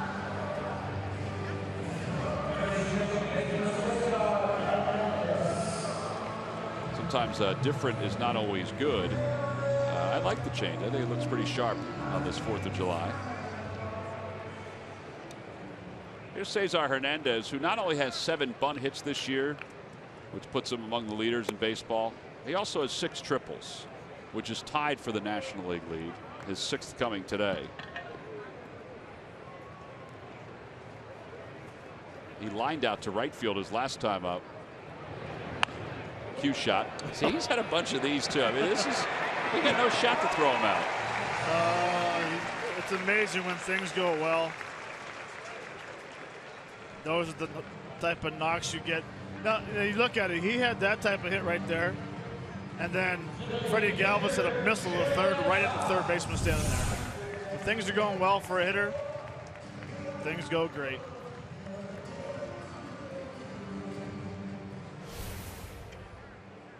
Now, usually a ball hit that way should go towards the line. Yeah, it snaked a little bit. Opposite direction. Eickhoff is 0 for 2. I think I know the answer to the stump question. Yeah, unfortunately, we have a game up here on the booth, as we normally do, that has just given Matt the answer to the Jeep Stump the Fans.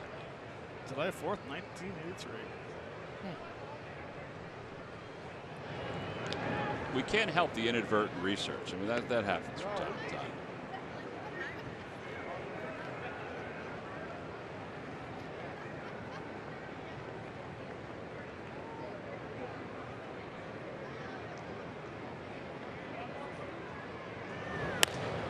Out to right field. It's not deep. Markakis was playing shallow.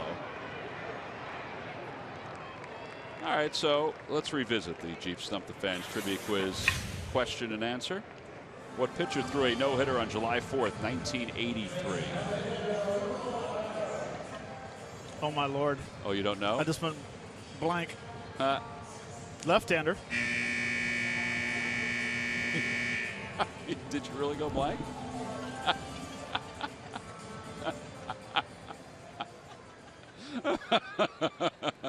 No, are you using some profane language? Is that why you took the headset off?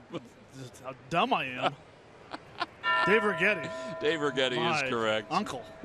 4-0 win over the Boston Red Sox that day. Log back on to Phillies.com to find out if you're the winner of a Phillies prize pack. Talk about a brain cramp. Struck out Wade Boggs to wrap up that no-hitter. All part of a fantastic resume for Righetti during his career.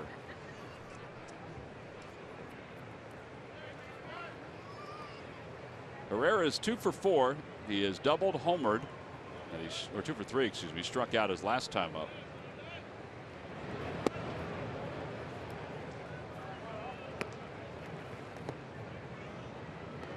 Since he hit that home run to right center, his second at bat, has not seen a fastball yet. You blame him? No. Steady diet of changeups and a little slider. But again, going back to the second inning, there has been a lot of fastballs thrown.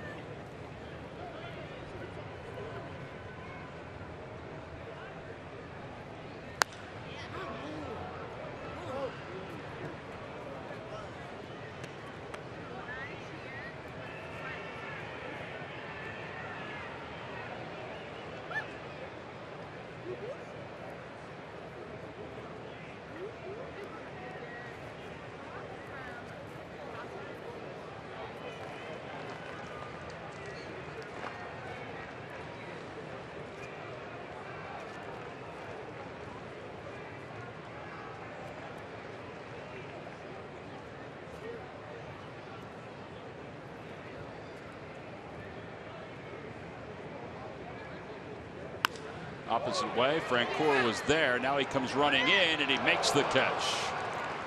He was playing him deep. Side is retired, no runs, 1 hit, and 1 man left. We'll head to the 7th inning. Phillies on top, 7-1.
Anytime you can get the Philly fanatic into your show, it's a good show. It's time now for the Delaware Valley Honda Dealers game summary.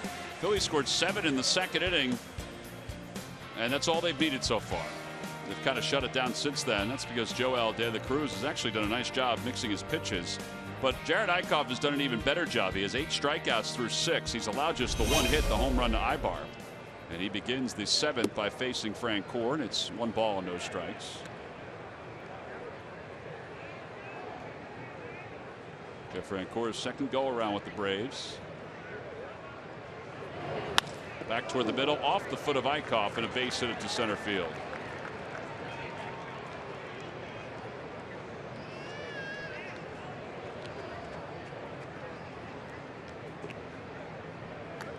The ball is smoked. It's a first knock since the first. Yep. Only 3 base runners between hits for the Braves. Now Brzezinski after the leadoff single.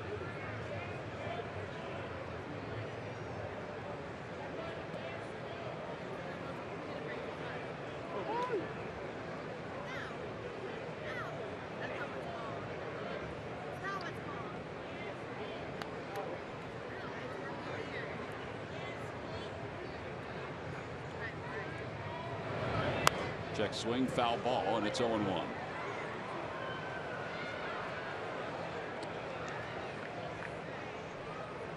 Brzezinski is K'd twice today. Both on breaking balls. After seeing a steady diet of fastballs inside, sliders inside. Oh, I apologize. The first strikeout was a fastball inside.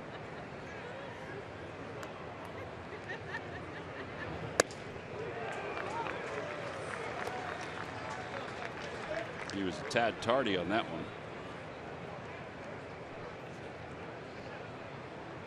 He tried to hit that ball off the CSNPhillies.com sign in the 3rd deck.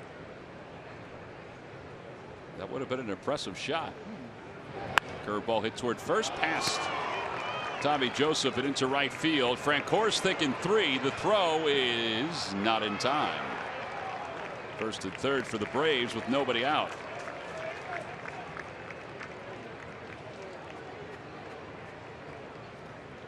So back-to-back hits for Atlanta.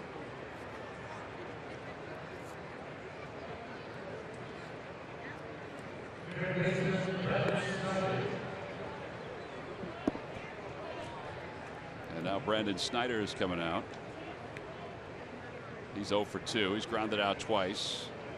Phillies will play the infield back and try to turn 2. They'll allow Francoeur to score.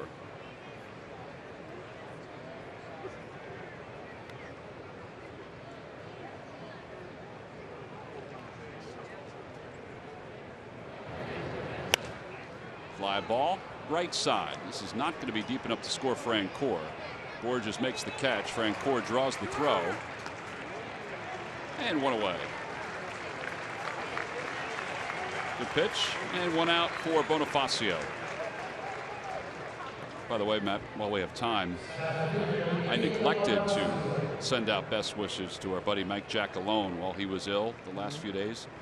I'm glad I didn't because he's back at work today, so we're happy that Mike's back at work today. But Steve Toro, who's one of the audio engineers on the visitors side normally, is watching today's game at the University of Pennsylvania Hospital, recovering from double lung transplant surgery.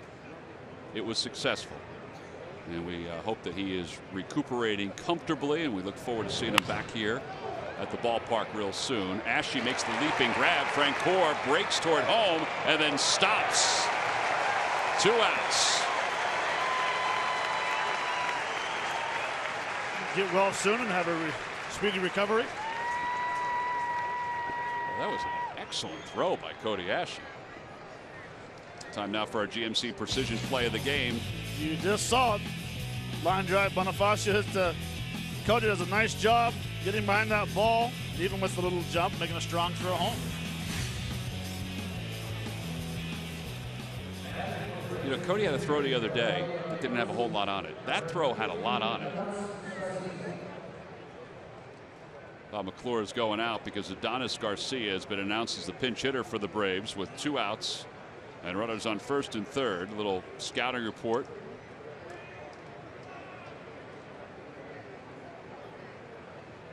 You know, even though he came in a little bit and then he had to make the little jump to catch the ball, Cody in left field, those are the ones where you get a strong throw behind. Usually the high fly ball, you have to wait, you kind of catch it, then you kind of pick up your speed going to the target where you want to throw. But you can see he pauses for a second. He already has the hop in almost the same time. And basically when he lands, he's ready to throw. So line drives are a lot easier to throw to certain bases because your momentum is low. It's already going towards the bases instead of the high fly ball where you need to gather speed to go to that position. Garcia takes a breaking ball. That was a good breakdown. I think that was a great way of putting it. You know, he sort of had momentum already behind him.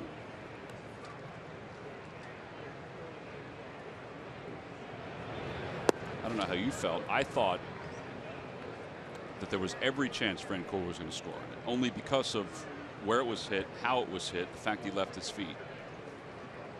Well, there's also the question, did he freeze on the line drive and go back and tag right away?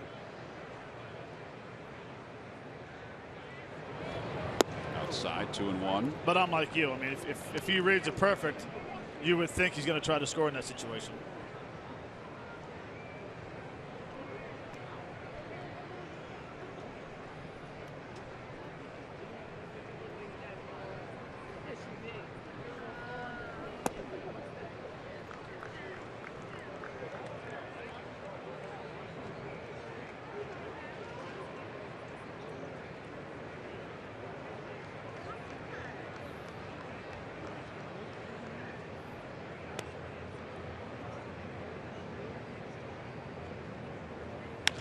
Over to third. Franco will take the nice easy hop. Go the short way to second. Side is retired. Eickhoff does a nice job working around the leadoff single by Francoeur, and then the next hit by A.J. Pierzynski. Well, this being 4th of July, there's been some great ceremonies that have been popping up all around Citizens Bank Park.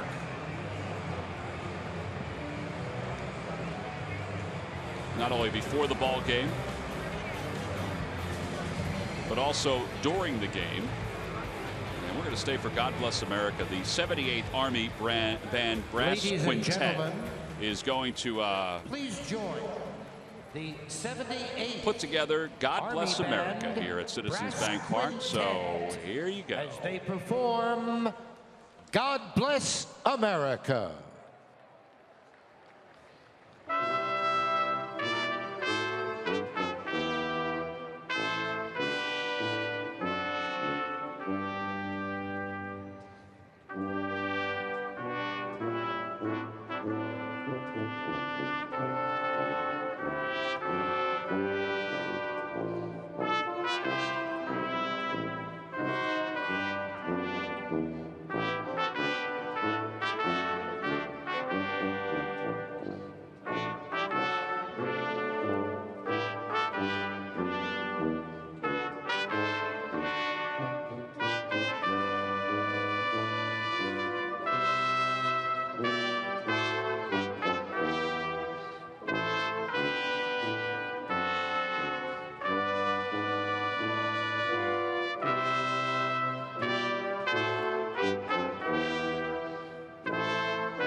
Ladies and gentlemen, the 78th U.S. Army Band Brass Quintet.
said about Aaron Nola in the pregame show, how he talked about being part of that during his major league career. Pretty good perspective. We go to the bottom of the 7th inning here. The Phils are riding that 7-run explosion. Friday, August 12th, will kick off Wall of Fame weekend here at Citizens Bank Park. It's Toyota Jim Thome Wall of Fame induction that will take place in game number 1. Game 2 is Phillies Alumni Night. That's also brought to you by Toyota. And then game number 3, all fans coming to the ballpark will receive the Fathead. Tickets can be purchased for the entire weekend by going to Phillies.com. You can also check out the information on the Phillies Alumni Luncheon that will be held in honor of Jim Thome.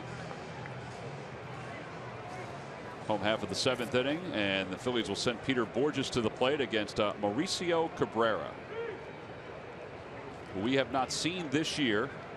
This is only his 5th ball game for the Atlanta Braves. Boy, by the end of the year, they are going to have gone through a ton of different ball players. Well, that's what happens when, as you guys say, a rebuilding stage. A team that struggles. It's a revolving door. You want to see a lot of talent, the type of players you have in the organization.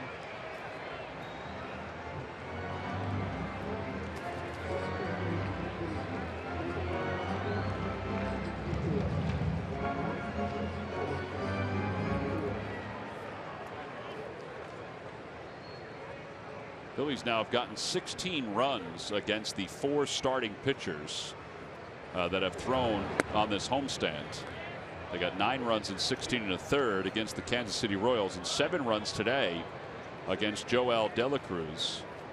Why is that important? Well, we had given you that stat for so long that the Phillies had scored 4 runs or more against only 3 starting pitchers from the Milwaukee Brewers up until a few weeks ago.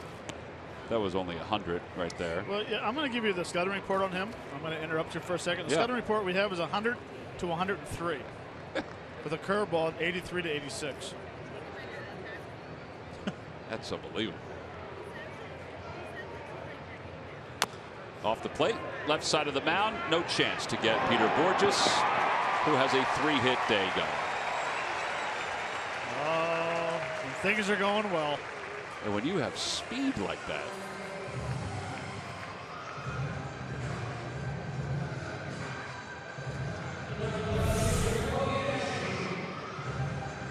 You smother that baseball. He's a pretty good player right there. Right there. You think he doesn't smell a knock again? That has raised his average now to 278. It's his 4th 3-hit game of the year. Cody Ashley's now the batter. He's 0 for 3.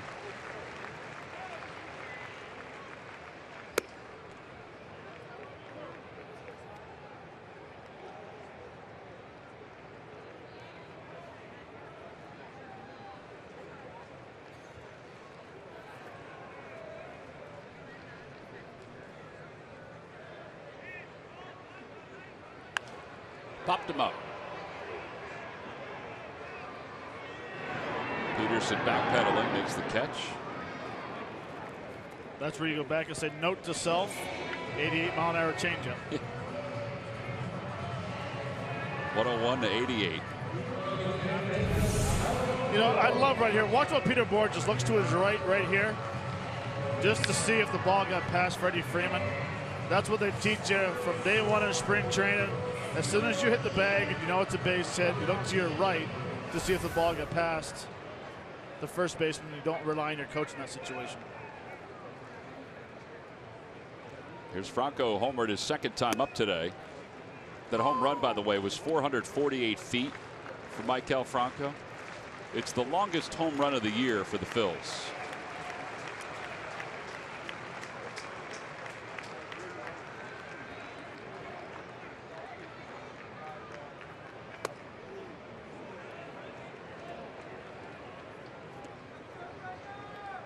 This guy's got some serious gas going.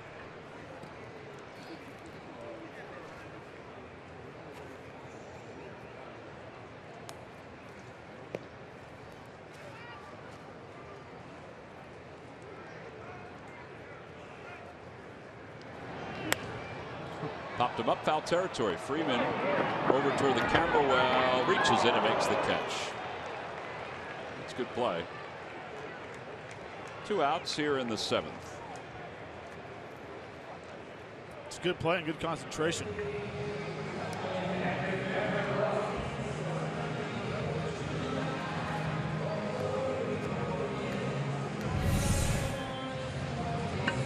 Gonna have to deal with the fan reaching over.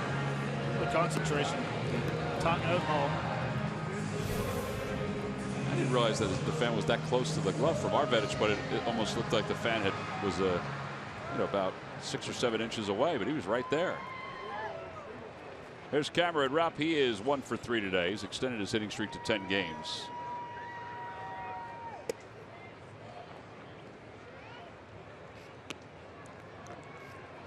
You want 101 from this guy, or do you want one of those sliders or changeups? Well, me personally, or yeah. Oh yeah, I want the 101. Because if I hit a home run off it, I'll never stop bragging. And if I strike out, you're expected to strike out versus 101. Now, if I'm pitching coach, I want to see that 100, 101, 102 mile-an-hour fastball. Now he's back in the count 2-0. What's the difference here? He's going to throw a fastball. Guaranteed fastball 2-0. So what's the difference, 2-0 or 0-0? You still have to put a good swing on it. Mm.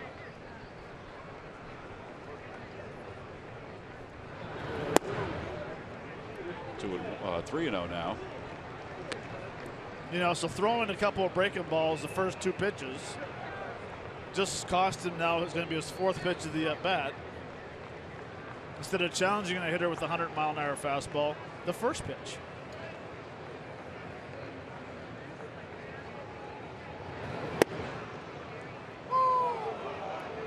Pretty good perspective right there, how that ball's coming in. Oh, it's coming in quick.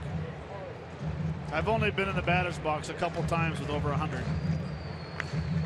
And that's why I shake my head every time when these hitters square up 100, 101 mile-an-hour fastball on a consistent basis. It's unbelievable.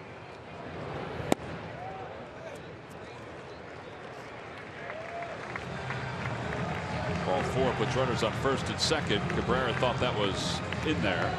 You know, when you're facing a guy that throws 95 and you're facing a guy that throws 100, honestly, there's not that big of a difference. I think what happens is you kind of psych yourself out a little bit when you're facing 100, thinking, okay, I need to get him going really early because he's at triple digits compared to 95, 94.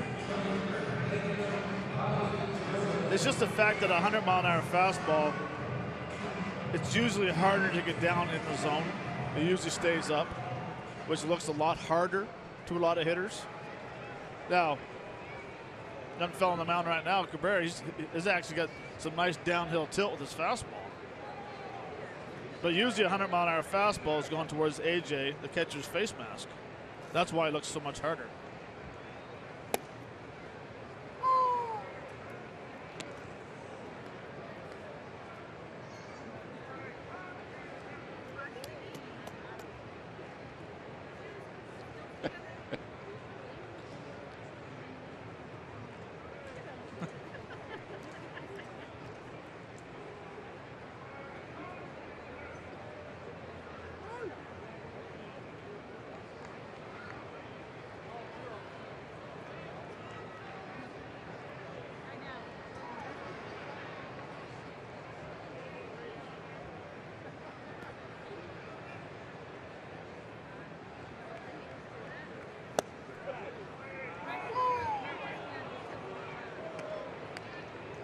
See, if I have that in my back pocket, that's all I'm throwing. I would agree with you. Because one, you really have to cheat to hit that baseball. You really got to dive and be looking for that area. Even if you do look out there, it's low and away at 100. What's the worst thing that could happen? You could hit it inside the bag at first base.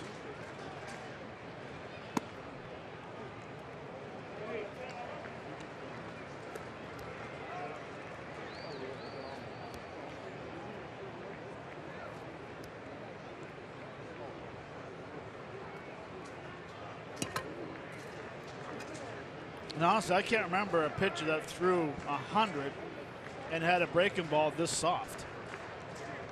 You would think it'd be in the low 90s, this curveball. Yeah, you would think about Aroldis Chapman in particular, and his breaking ball is in the low 90s. No swings as Jim Joyce. It's 2-2. That's a good pitch. I mean, that's an 84-mile-an-hour curveball. That's 16 miles difference than his fastball. And that's curveball, not slider, right? It's curveball.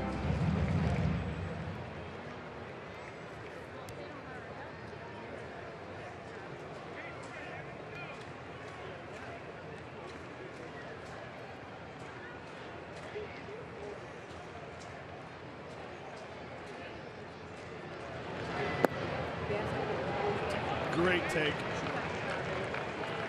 Runners will be off on this 3-2 pitch.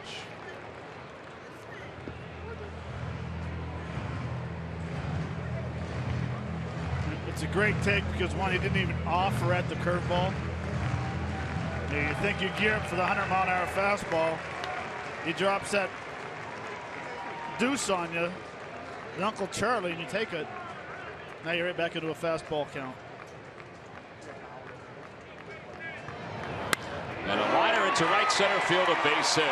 Borges will score. Here comes Rupp. He'll be held at third. RBI single for Tommy Joseph off a 100-mile-an-hour fastball. And it's 8-1 Phillies.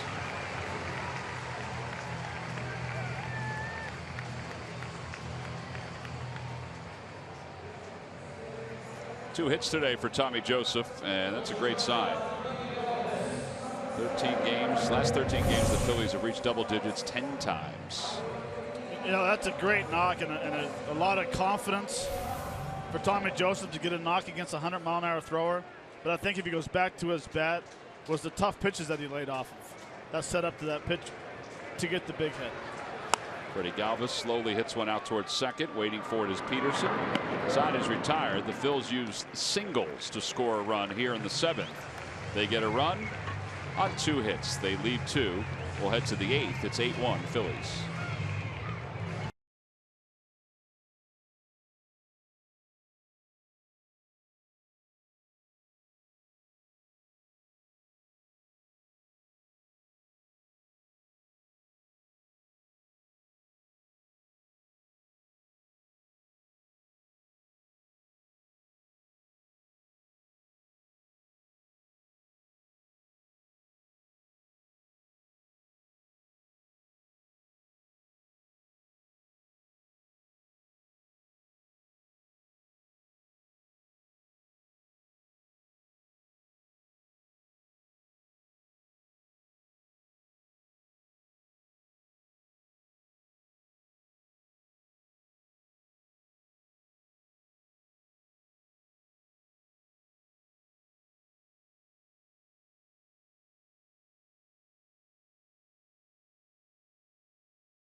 Toyota. Get big savings at Toyota's Red, White, and Blue sales event. Toyota, let's go places.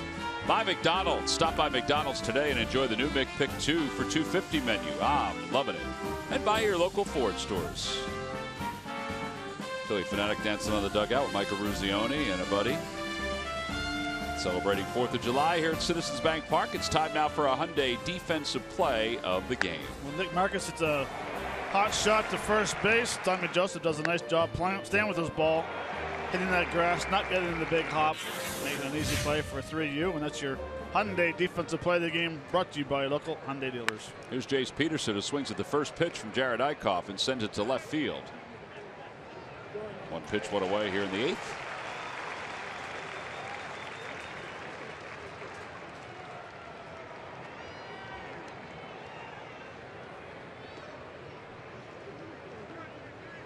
Jared Eickhoff 7 1/3 now, a career high.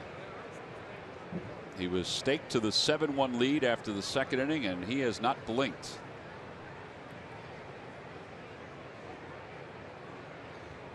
Here's Ibar.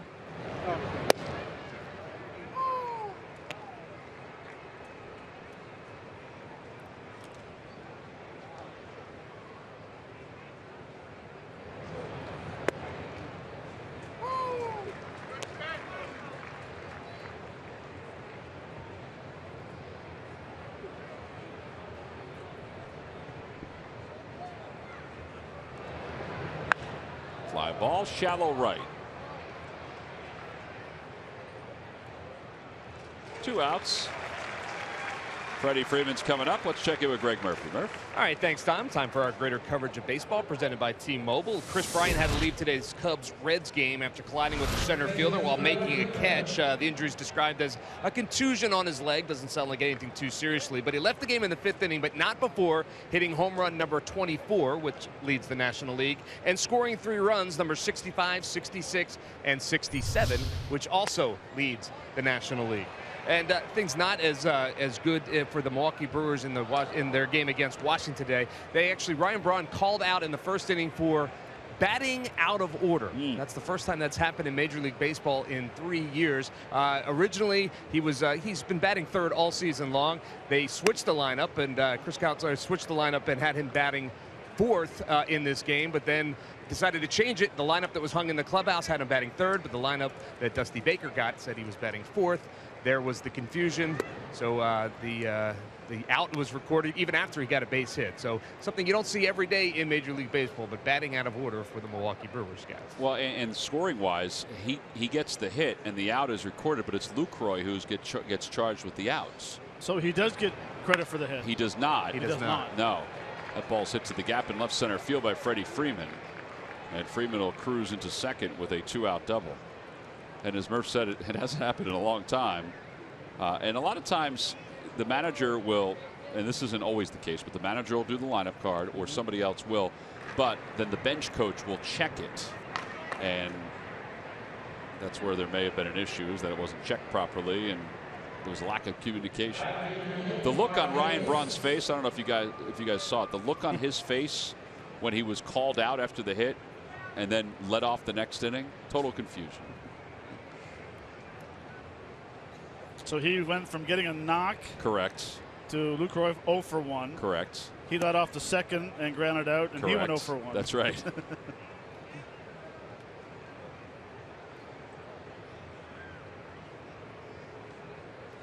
But they did win the game. 1-0. Scherzer gave up the home run. Curveball to Markakis. 1 ball, 1 strike.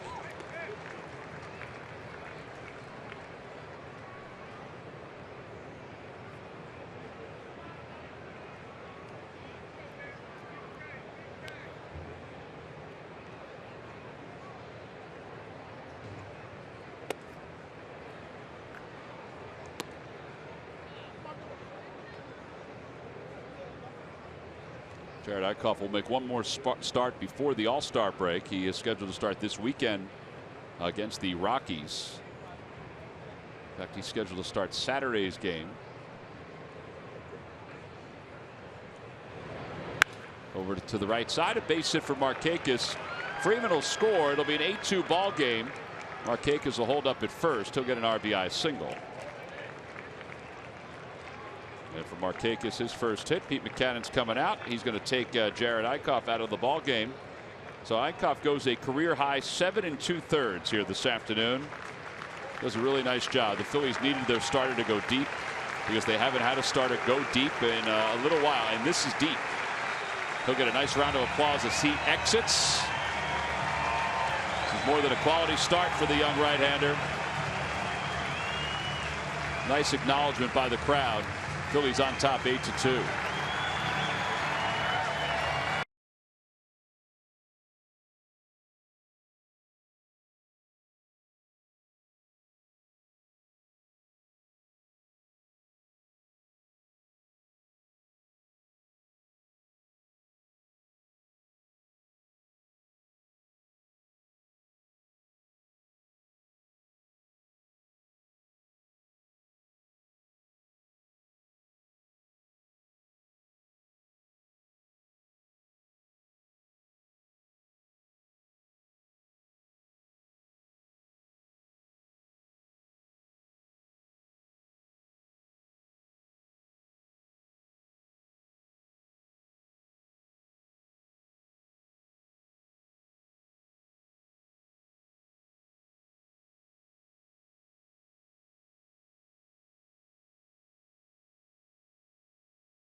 Phillies and the Atlanta Braves with 2 outs at the top of the 8th inning.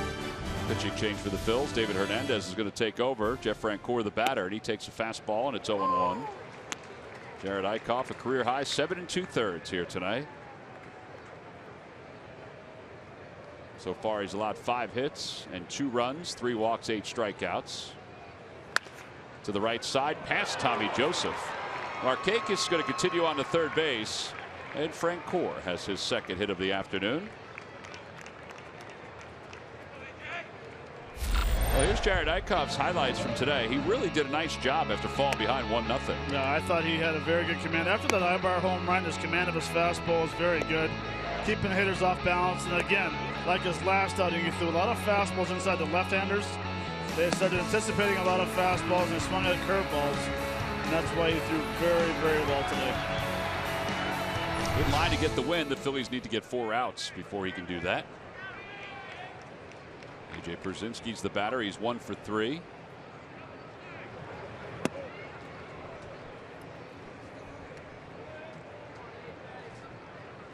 David Hernandez has been roughed up recently. 13 earned runs in his last 8 appearances.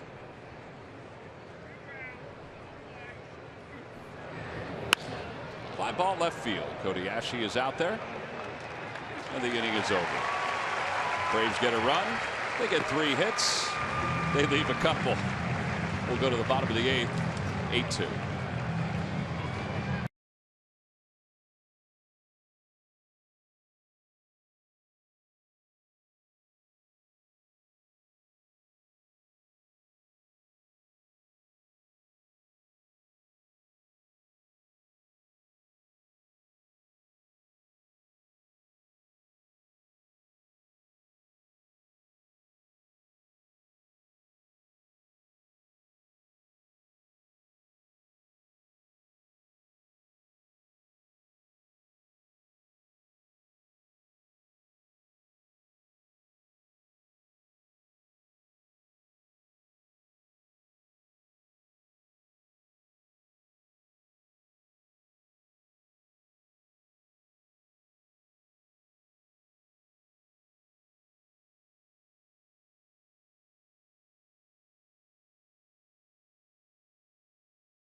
Miami Marlins. Tickets can be purchased for that series by going to Phillies.com. Marlins are red hot. They're winning again today, 6-4 over the Mets. That game's in the bottom of the 6th inning.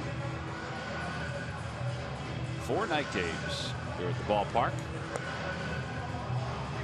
Hunter Cervenka will be the new pitcher for the Braves. Matt, what were you just saying? He hasn't pitched since Friday? Friday, yeah. He only threw 10 pitches, so that's probably the reason why he's been the best lefty out of the bullpen. 8-2 game, needs to get some work in. And he will face Cesar Hernandez. See, 37th game. It's been a solid year for him.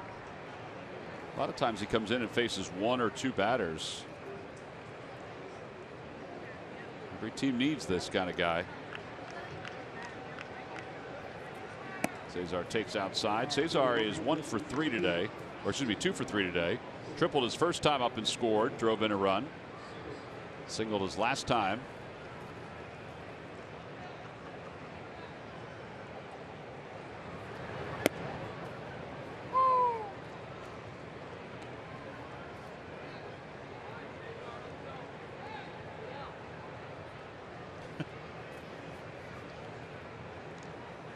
Tyler Goodell is out on deck to pinch hit.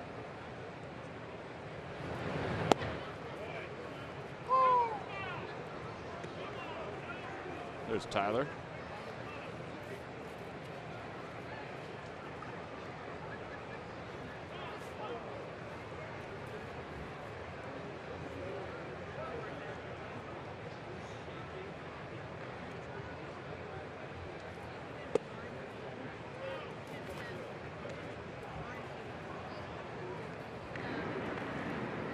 Severino Gonzalez is loosening in the bullpen.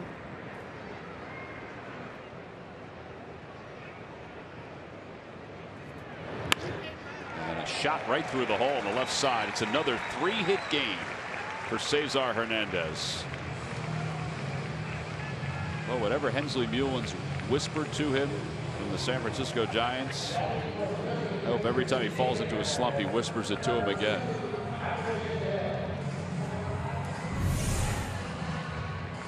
It's just a nice, easy swing. And that's what he whispered in his ear in San Francisco. Asked him why he was swinging so hard. He says, I don't know. His average is up to 286 also. Tyler Goodell to pinch hit. Up and away, and it's 1-0.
Oh. Off the mask of Brzezinski. I think it sounded worse than it actually was. It almost sounded like the bat hit the helmet. Actually, the ball hit right there.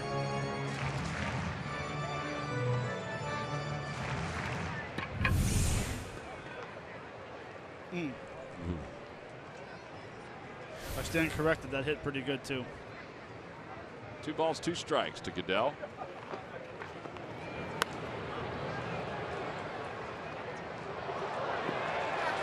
Excellent catch by a young lady in the first row.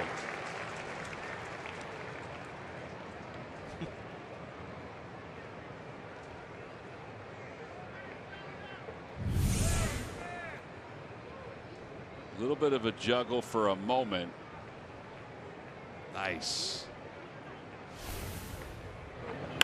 Over to shortstop. That might be 2. Goodell does run well, but he is still doubled up 6-4-3.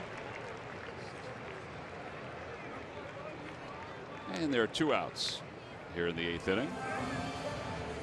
You know, we really haven't talked about it a lot with the takeout slide at second base. And I watched that slide in the second base, and it's amazing how long the umpires now concentrate on not just when the ball is caught and thrown, but watching the slide all the way through.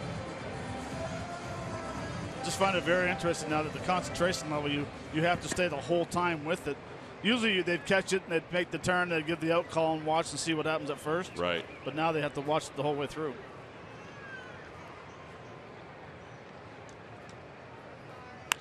Odubel down the left field line. Francoeur should have a play on this, and does. Into foul territory, and the side is retired. High fives for the former Phil.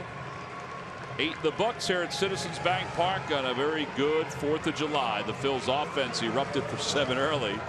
They're happy about that, but they're happier about getting the baseball.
Congratulations, after 7 2/3 strong today, the Phillies on top 8-2.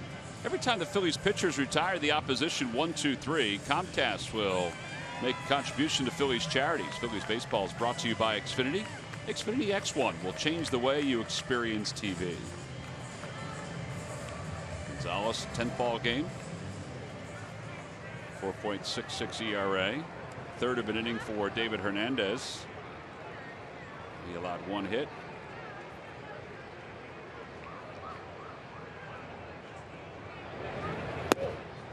First pitch to Snyder is down low and away.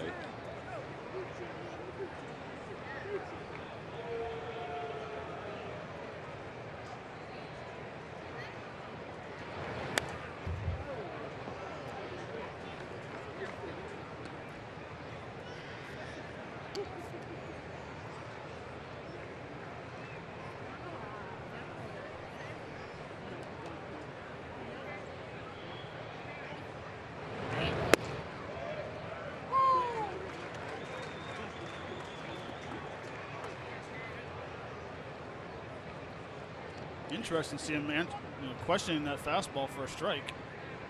They're going to shoot. Strike 3. 95. Tommy Green will break down today's ball game with Danny Pimels coming up after the conclusion. Only on Cure Auto Insurance presents Phillies postgame live. It's been a good day for the Phils offensively and on the mound. It's nice to see Jared Eichhoff with his 7 2/3 today. Longest outing for a Phillies starter since Velasquez struck out 16. Here's Bonifacio. And by the way, not that it's really been a huge deal today because these two teams are swinging, but the young umpire Ramon De Jesus behind home plate has had a nice day with his balls and strikes. Very good day. Consistent, that's all you ask. It really has been. 0-2, and again, both these teams are swinging. I mean, there's not a lot of waiting going on here. This is right now a 2-hour and 24-minute game. Oof. 0-2 pitch. Ground ball back toward the middle. Galvis has got it. Off the glove of Tommy Joseph. That would have been a lot closer than you think. It really would have been close.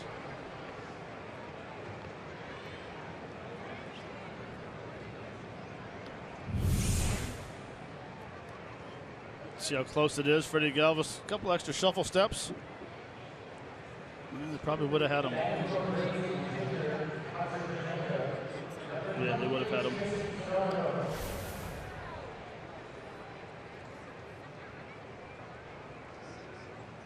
There's shortstop, 5th error of the season for Galvis. Fastball in there against Chase Darno, the pinch hitter.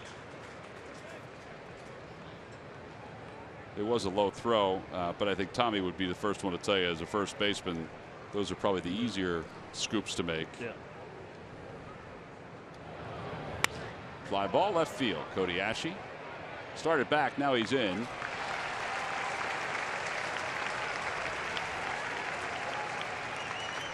Two outs, and Jace Peterson will be the hitter. We'll be back at it again tomorrow at 7 o'clock. Game 2 of this series. Zach Eflin against Mike Foltynewicz.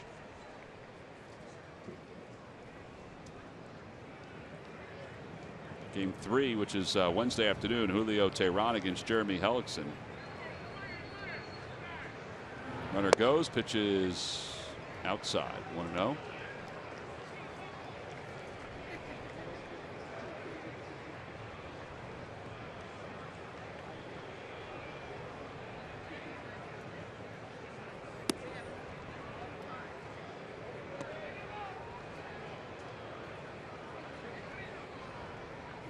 Peterson's 0 for 3. He had a 13-game hitting streak stop in yesterday's ball game.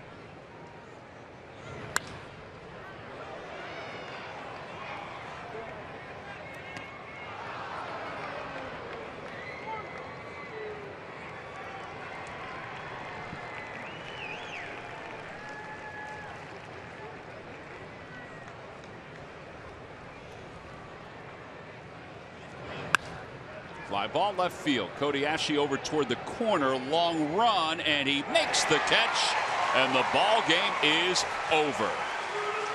The Phillies start this series against the Braves on a great note. They bang out 12 hits. They win it 8-2. They make Jared Eickhoff a winner as he tries to climb closer to 500. Our Chevrolet player of the game is Cesar Hernandez, who is 3 for 4. For Cesar, it was another 3-hit game. In fact, Cesar has 6 3-hit games during this season, and it's his 4th in the last 19 games. Our W. Mason deliveries of the game. Take a look. Well, comes back in the second inning. Cesar Hernandez with a very nice, short, compact swing. Hits his ball off the top of the wall. Gets his 6th triple of the year. And the spark plug, Odubel Herrera, absolutely crushes his fastball to deep right center. That's his 10th of the year. Maikel Franco comes up and has an unbelievable swing on a ball up in the zone. Nice and easy. That's his 15th of the season. And that's why those 3 guys right there, those big hits, will be your WB Mason deliveries of the game. Longest home run distance-wise for the Phillies this year was Maikel Franco's. That was a big part of the storyline, all these extra base hits. 8-2, the Phils win it. 8 runs on 12 base hits. Cesar Hernandez and Diego Atedgi down on the field with Greg Murphy. All right, thank you very much, Tom. Well, Cesar, you continue to stay hot. 3 more hits today, and this homestand just hit after hit. Anything different in your swing right now that you're doing? No, just try to put it on ball and play. I know my speed, and I can get a lot of infield here. You know, yeah, you use your speed when you bunt, but you know, also getting the extra base hits. I think you lead the National League in triples right now as well. They scared you. The versatility, you're able to be so versatile with all kinds of different ways to get on base. Diego, ahí sí ¿qué fue lo que preguntó? Bueno, que está siendo muy versátil para matarte en las bases, que está jugando mucho mejor, que habla un poquito de eso. So yeah, just keep working every day. So that's what I say. I try to put it on ball and play, and something happens. So. It seems like the entire offense, top to bottom, has really started to kind of take that philosophy. Just put the bat on the ball and get some base hits, and it seems to be working. Ahí. Que toda la ofensiva, desde el principio hasta el final, están poniendo la pelota en juego. No están tratando de hacer algo muy grande, sino poner la pelota en juego. Yeah, just everybody try to put it on the play, and if you got it, run score position, and try to bring it in, and that's it. All right, a good way to start the homestand with a win. Guys, we'll send it back upstairs. Murph, I'm surprised Diego does not have his glasses blinking down there, which he was wearing earlier today. He thought about it. I see them in his back pocket. Cesar Hernandez scared by his teammates. He thought there might have been a bucket of water coming as well.